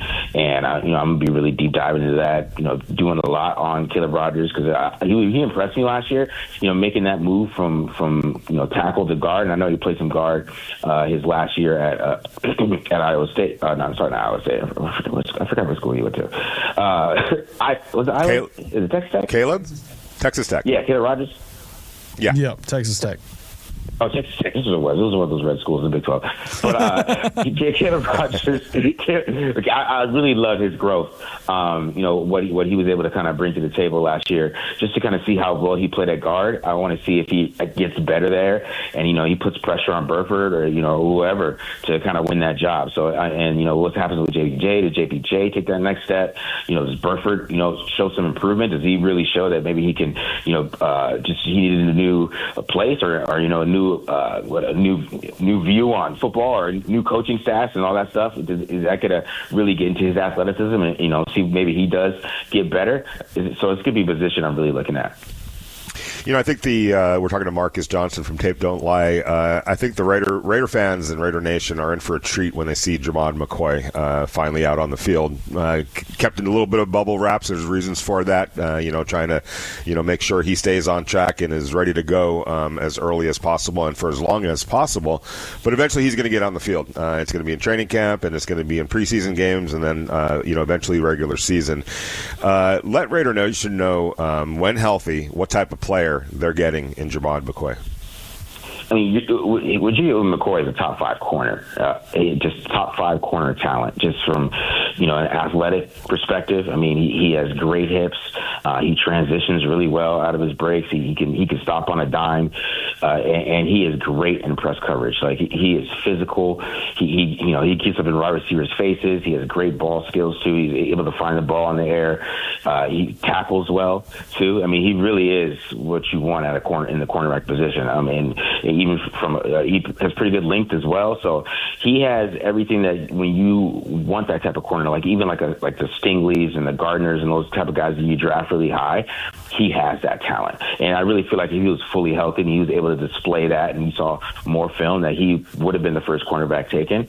And, for the Raiders to get that type of player in the 4th round and he ends up being healthy, and then maybe you have Darian Porter take a next step, and not Porter, it's Hezekiah Massis, right? You have young corners for years that are cheap for at least 2 or 3 or 4 years here. So I think you got to take advantage of that. And if he ends up being healthy, he's going to play like that. He has that talent. He's that type of player. I think even with the system that they're playing in, they can get him up and playing some press coverage and things like that, especially if they're going to play a lot of cover 2. He can get up there. He can reroute guys. He's just a really good player, just a very talented corner, and it's going to end up being a steal for them, too. If he ends up being healthy, it's going to be a huge steal. Man. As much optimism as there is right now, and so listening to you, I think, I don't want to say makes it worse, Marcus, because I think everything you said is obviously good. Vince was stunned. Well, I'm was sitting mesmerized. There. Well, because I'm sitting there saying, and I don't necessarily like playing the what if game, but it's July 1st. What else can we do but play the what if game, right? So, if you're looking at everything hitting on all cylinders, Jermod McCoy becomes that guy. And Max Crosby is fully healthy and becomes a wrecking machine. And you have actual, what feels like elevated and stable positioning at the linebacker spot. Trayden Stukes is him. Is it crazy to think that this defense can approach a top 10 type defense? The defense is going to be super interesting because we don't know what Rob Leonard's going to do. We really, I mean, you can have an idea, but we don't know what his scheme is. He's a young guy. We don't know where his mind, his press conference, it seems like he would definitely have a different defensive mind than most coaches already. So it's going to be super interesting what happens with this whole defense, especially if the defensive line plays really well. If if Malcolm Kuntz, he finished the year pretty well last year. If he just gets healthy and his bend is back and he's winning like he did in 2023 before he got the injury in 2024, and Crosby, he has a chip on his shoulder. He's playing well. Maybe Rob Leonard does a lot more to get more out of Adam Butler. Adam Butler had a down year last year, but he had 10 sacks the previous 2 years. And add in Lalu, Kieran Crawford, those type of players, and maybe Hemingway takes the next step. They could have a great defensive line. There is that element of their defense where that is possible, and if that happens, that's when the defense would be really good. And I think it's going to be kind of dependent on that talent that's still there. I mean, their defense is still. We went into the 2024 season thinking with Malcolm Kuntz, Adam Butler, Max Crosby. Of course, you had Wilkins in there, but we thought those guys were going to be studs, and they still have the same players. So if they can get the most out of those guys, they have a chance to be a good defense. But with the McCoy and in the cornerbacks and the younger guys, I expect them to kind of be legit. 2027, 2028 that's why I really get excited for this defense. Well, Marcus, let me ask you this real quick follow up to that. Staying on the defensive line, Max is Max, right? And we've kind of talked about here on this show, it's going to be kind of the collective effort along the defensive line in terms of getting the other production, in terms of whether that's sacks, TFLs, hurries, pressures, et cetera, et cetera. But is there one guy? Is there a couple guys? Is there anybody on this defensive line on the Raiders roster currently that have the tools to be that guy opposite Max, a standalone guy? Kuntz has the tools for it. He does. He has the tools. He has the length. He has the bend. And he really developed his pass rush skills. And you saw him take some steps at the end of the year. And I know some people, when I started talking about that, they said that, well, who was he playing against? And, maybe the Chiefs game, you could say that, but, the Giants, they put up 34 on the Raiders or something like that. They were playing their guys, and he still had about 5 pressures in that game. So that there is growth with him, and he is playing the run better, too. There is some growth there, too, him playing the run. But, if they get into the 3-4, you might see more of those 5 techs, playing that type of position, and where you can get him standing up, too. I think that's where Kuntz really has a chance to be that guy opposite of Crosby. And, especially knowing that Crawford is basically his clone and is just sitting behind him, it might put, give him some motivation, right? And maybe he plays a whole lot better, because that happens. Guys are very competitive, and they're football players, and you just have a guy that comes in, looks just like you, he's the same size, has the same kind of potential that you had. He's both drafted in the 3rd round. You might, have that motivation to go out there and have a really good season. So I think Kuntz is that guy on the defensive line that he has the potential to get 12 sacks. We've seen it. He got 8 sacks in 8 games. So that potential is there, and if it works out, it's going to change the whole defensive line. So he is a key factor to me, and I think he's a big X factor for the season.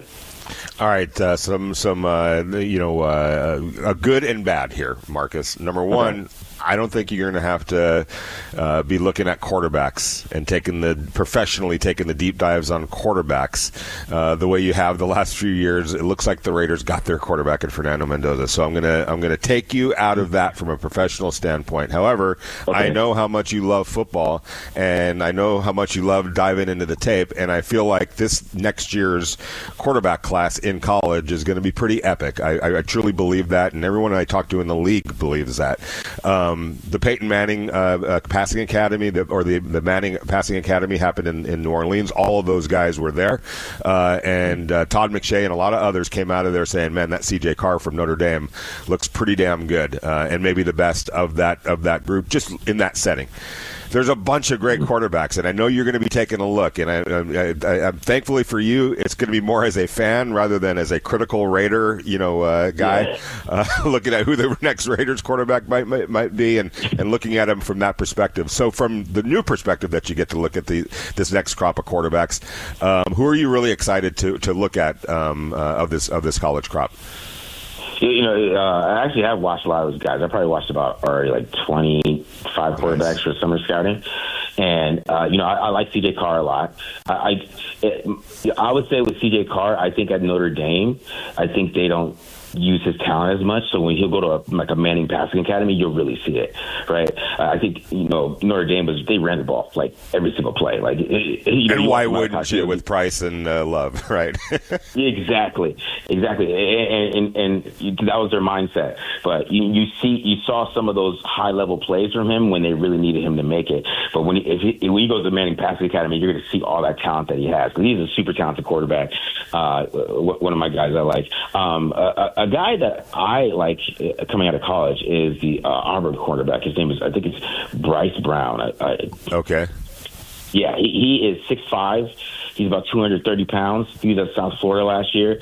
And to me, he is a winner, right? And, in college football, when you're at South Florida, you have South Florida going out there and beating, teams that they shouldn't. They're going 11-2. That doesn't happen all the time with South Florida. And it happened because they had him.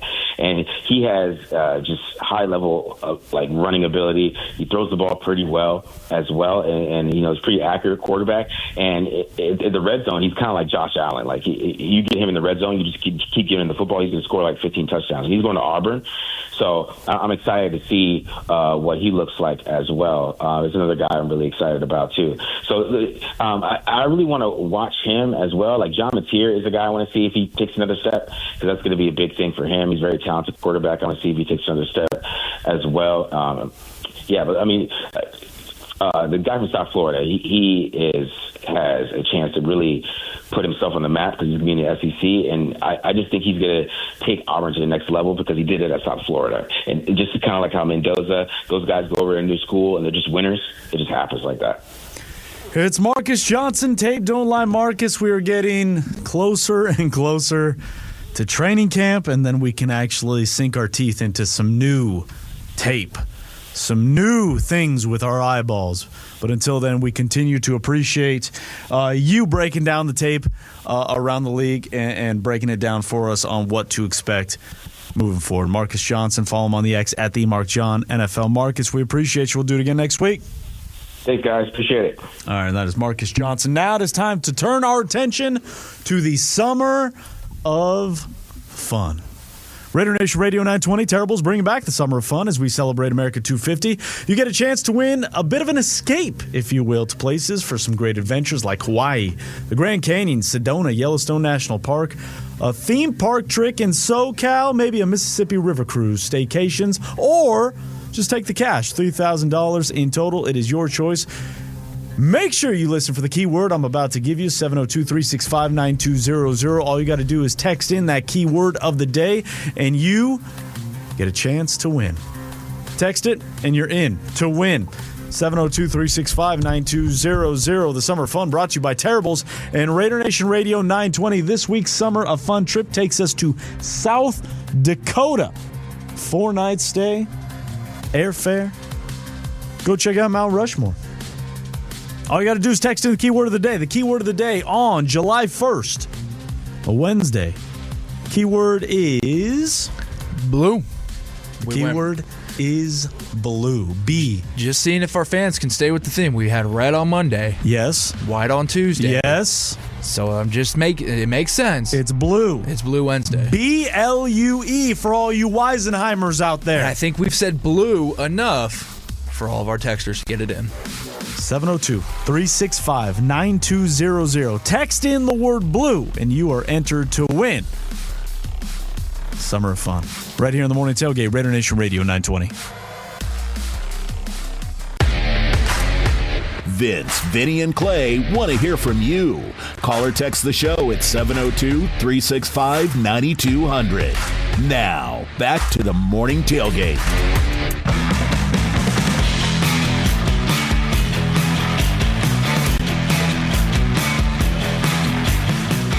Welcome back inside the Morning Tailgate, Raider Nation Radio 920.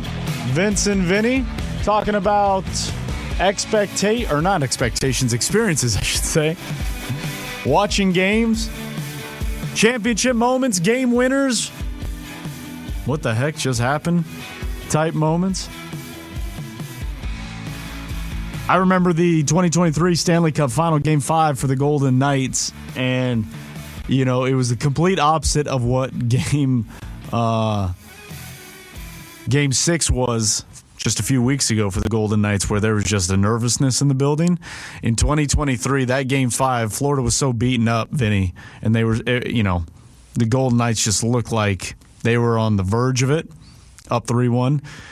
It just felt like it was the true coronation, and the building was going nuts at puck drop. They scored 9 goals in the game and obviously went on to close out the series and win their first cup. But that was one of those moments that I remember less about the game, if I'm being honest. And it's not just because that there was 9 goals scored for the Golden Knights, but it just felt like that was the first party of what was their Stanley Cup party. And it's not often you get that kind of writing on the wall where, hey, it's happening. But it just felt like, the cup was already won. It was just a very interesting feeling walking into the building that day, and obviously what took place. So when we talk about memories that kind of just live with us, it was less about the game and more just about the feeling in the building during the game, despite the outcome not being complete. Yeah, there's that's you feel that sometimes, and you can sense it. It's the radar goes up, and you've been able to experience a whole bunch of really great moments, with the Golden Knights in a short period of time too. Who would have thought that was going to be the case? That right. X amount of years later, you could look back and that's quite the resume. It's a resume that there's franchises in the NHL haven't experienced anything close to any of those things, and yet the Golden Knights in short order have done just that. I'm going to throw one at you here that I got a chance to experience, and it wasn't a particular moment, but it was a couple weeks in duration, culminating with ultimately a gold medal. But I'm going to throw some names at you. All right, Patrick Ewing, Vern Fleming. You probably don't know him, but he was actually a pretty good NBA player. Michael Jordan. Chris Mullins, Sam Perkins, Alvin Robertson, Wayman Tisdale. Those were the key members, and there were others. Steve Alford was on this team, but that was the 1984 Team USA basketball team, and these guys were in college. They weren't pros. They were all in college at the time. That was still when it was amateur sports, at least for America, because there were other teams from other countries that their players played professionally in their European leagues or however they did it, which is okay. That's fine. But that was Team USA in 1984. The games were played at the Forum. I was working for the Lakers at that particular time as an intern, and they basically what they did was they took our staff that was with the Lakers, and they basically just said, hey, if you want, you're going to be part of the communications team for the basketball. The basketball in the 84 Olympics is going to be at the Forum. You want to do it? Heck yes, I want to do it. They gave us these crazy uniforms that how you see the people that work events at the Olympics. It's all this colorful attire, and hats and all that kind of stuff. So we were all dressed in that kind of garb. But I got a chance to watch this basketball team throughout those 2 weeks, culminating with them winning the gold medal. They beat Spain. I'm crying over there when they're playing the national anthem. It's the first time I ever experienced anything like that. Didn't know that I was going to react, the way I did. But I tell this story often because it just blew me away at the time. I was just telling somebody this the other day, actually. So Bobby Knight, the great Indiana coach, and controversial Indiana coach for that matter, was the head coach of that 84 Olympic team, right? And so in the Olympics, depending on what country is hosting the Olympics, there's always going to be 2 languages that get spoken. So when you talk to the athletes, right, it's going to be in 84, it was going to be in English, and then the alternate language, which was French, right? So every question had to be, done both ways through the interpreter, and the interpreter was, quite honestly, just a beautiful woman, right? Who spoke English and French, right? So she was the translator, and throughout I'm not kidding around, Vince and Connor. Throughout that entire 2 weeks, Bobby Knight could not have been a bigger a-hole than he was to her. And honestly, Vince, you laugh, but it wasn't funny. It was actually cringy and ugly. It just wasn't cool. And there were a couple times where she was on the verge of tears. Like, this would never happen today, ever. This would never, and understandably so. It should never happen. Should have never happened, but it was a different time back then, right? And so he treated her badly. And there were a couple of times where, like I said, she was kind of on the verge of tears. So, and we're just watching this going, why is he doing this? This is just terrible, right? So finally, it's they win the gold medal. They bring Bobby Knight back there, and you could tell by this point, she's just like looking at him like with whatever, pure almost hatred, and bracing for, another day of being, subjected to what he was, the way he was treating her and everybody else, quite honestly. Final question gets asked. He gets up, and then he looks at her, and then just as he does, somebody walks in with the most beautiful bouquet of roses, just huge bouquet of roses and flowers that you could ever imagine, and walked right up to her and gave her this big bouquet of flowers. And Bobby Knight looks at her and says, "That's for putting up with my bleep, bleep, bleep these last 2 weeks," and smiled and left. And if you could have seen her face, how she just melted at that moment, and it was like, I was like, you had this plan this entire week. I'm going to put her through heck, and at the very end, I'm going to tell her, hey, thanks for playing along, basically. Again, that would never happen today, but how he ultimately played that thing out and then left on the high note, and she was just like, gushing at that moment, and he just completely won the entire 2 weeks and the entire 2 moments. It sucked that she had to go through what she went through, but I don't know. I never got a chance to talk to her to ask her how she felt about all that, but she was smiling from here to here when those flowers showed up. What a story! What a wild one! Yeah. What a babyface turn for old Bobby Knight. From the heel to the babyface. You got to understand, that's just Patrick Ewing at Georgetown, the national champion. I thought Patrick Ewing wouldn't make today's NBA. I thought he wouldn't play. Why are we bringing him up again? I thought he was. Yeah, I did not do that to our good friend Adam. At some point, I got to figure he's just joking around, because I don't think to say he that is. DeAndre Ayton is better than Patrick Ewing, like there's no level of. There's no world that exists in any galaxy, anywhere where anybody actually thinks, except for Adam, apparently, and I love Adam.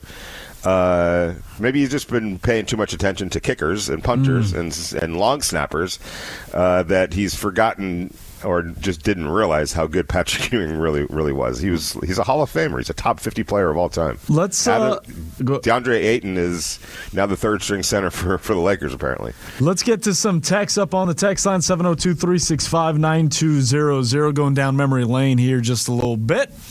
Gage says, my most memorable game in person was a Monday Night Football Week 5, Raiders at Kansas City. Chiefs overcame a 17-0 deficit to beat us.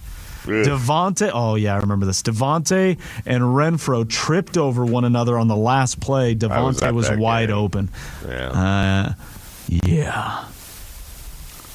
That was the infamous in the tunnel. Yeah, that was the push.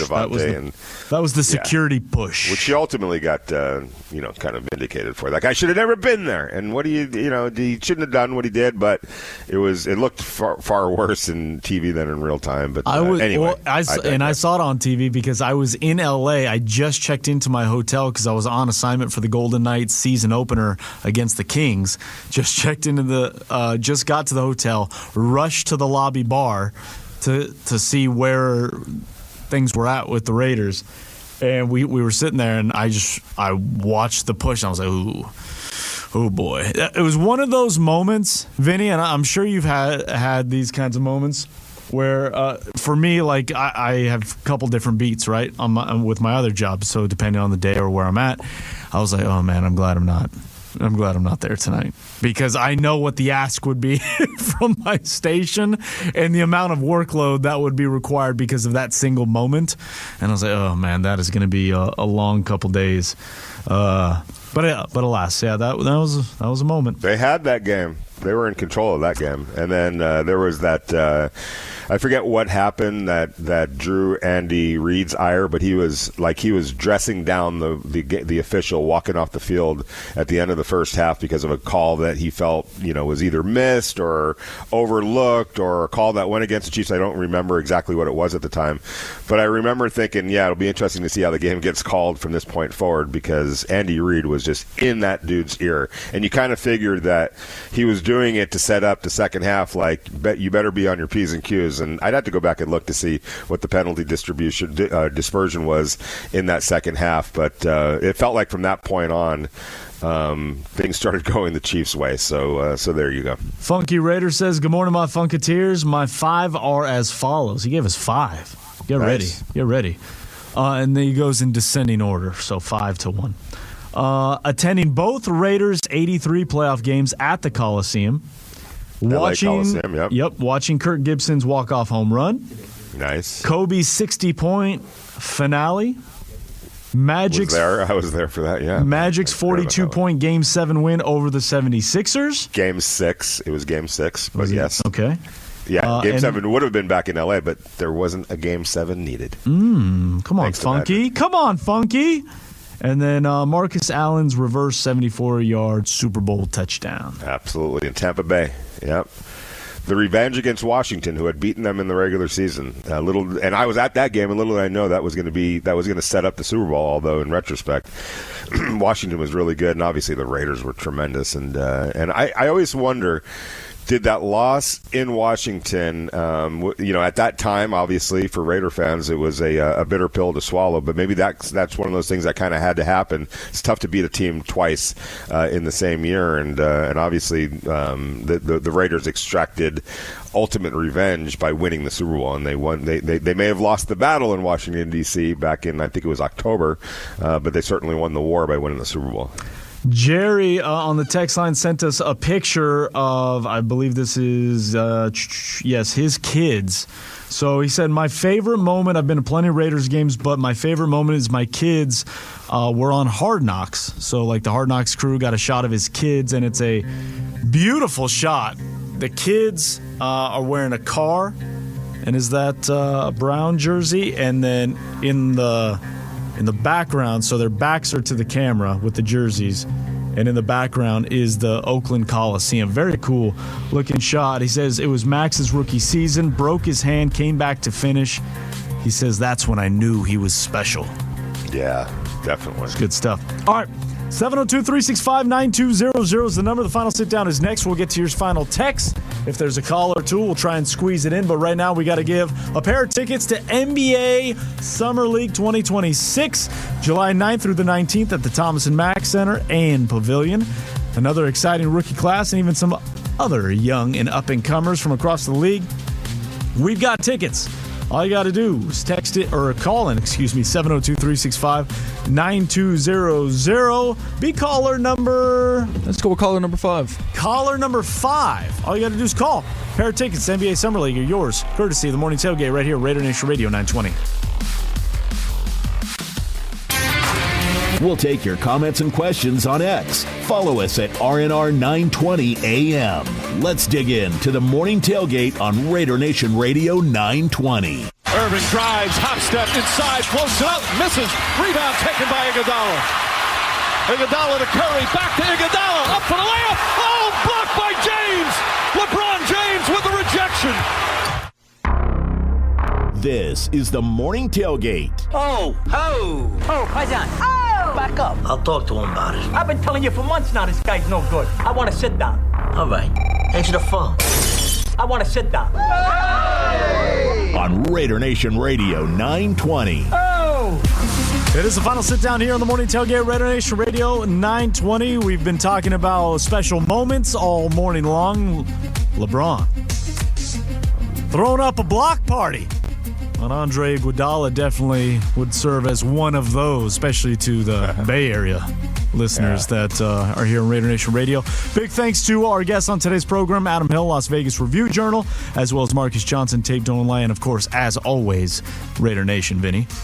Yeah, definitely. Hey, real quick, before I get to what I wanted to talk about, Does it seem like the Lakers kind of had a plan post LeBron James? I mean, they are just cooking right now with some new additions. So it feels like that move was kind of a mutual thing, right? Wouldn't you say? It has to be. For what they did in the last hour? They knew that, yeah. I think this was one of those where I tweeted out, this felt like the right move for both teams, for both sides, LeBron and the Lakers.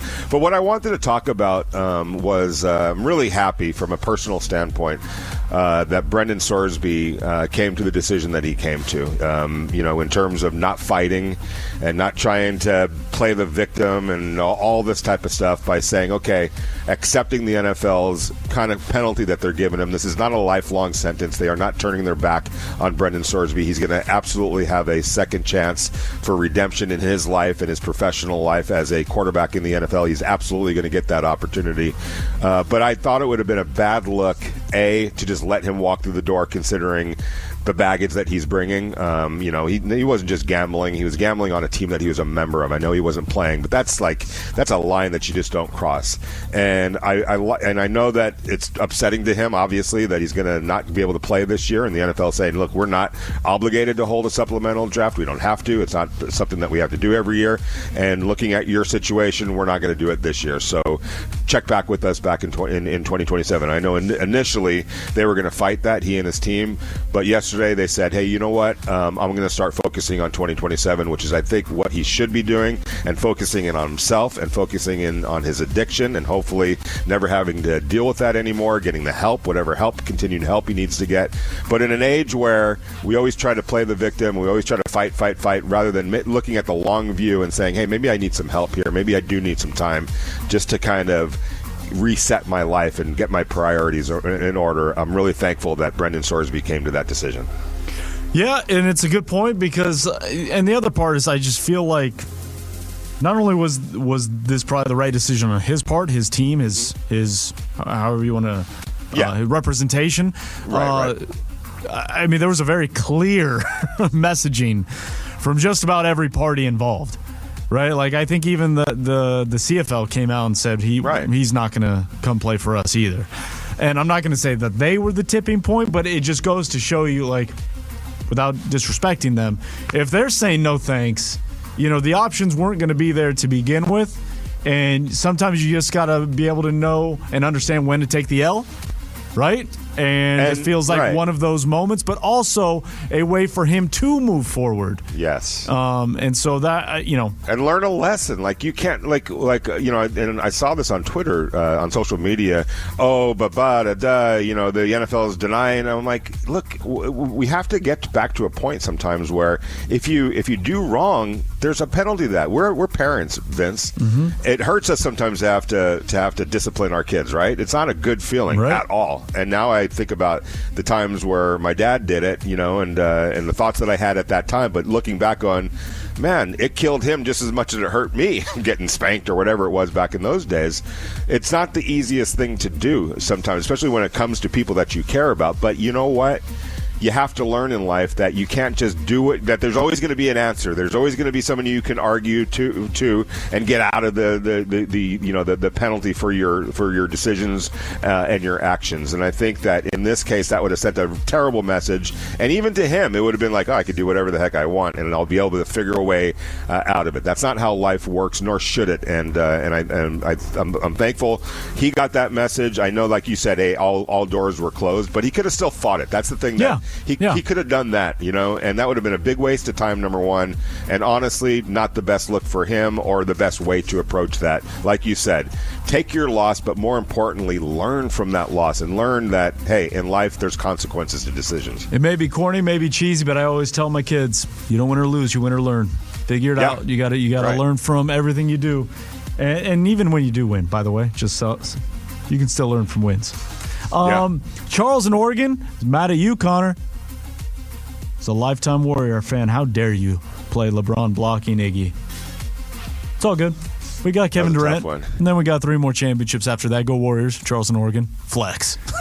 Still the only 3-1 comeback. I had to do it. I'm sorry, Charles. Victor says, my switch of emotions happened on Christmas Eve 2016 when Derek Carr broke his leg at the end of the Colts game. The Raiders had a comfortable lead, and I remember telling my dad they should have taken him out now. And on the very next drive, he breaks his leg. The massive amount of disappointment that happened was an instant, knowing that our championship chances were gone just like that. I had a great time with my family, but went home incredibly disappointed after that game. That is Raiders Classics. That's a tough one, man. Yeah, that is. That's a doozy. All right. Go ahead. Oh, I was going to say the Lakers went through a couple of those, losing Magic Johnson and Byron Scott within the hours before Game 1 against the Detroit Pistons in '89, and then into, I think it was the first half of Game 2, losing both their entire starting backcourt, and there went their chances to three-peat. Hot Sauce Raider, Jack Jones pick 6 against the Chargers, and the Chiefs on Christmas Day. Those are pretty memorable. Great stuff. Yeah. Great stuff, everybody. All right, tomorrow, final show of the week is Thursday, and we're gonna end it on a big one, Vinny. Final trip to South Dakota for the Summer of Fun, which means final chance to see Mount Rushmore, which means we're gonna do what we've been talking about for kind of months. We're gonna ask the Raider Nation to put together a Mount Rushmore of Raiders all time. It's an impossible task we're asking, but we're gonna have some fun with it. We're gonna have a lot of names to throw around, and we're gonna prop up everybody. We're not gonna put anybody down. We're propping them up. This is all personal choice, okay? And we're gonna do the 4 plus the 1. That's tomorrow. But stay with the flagship of the Silver and Black Raider Nation Radio 920. JT the Brick from 12 to 2. Have a great day, everybody.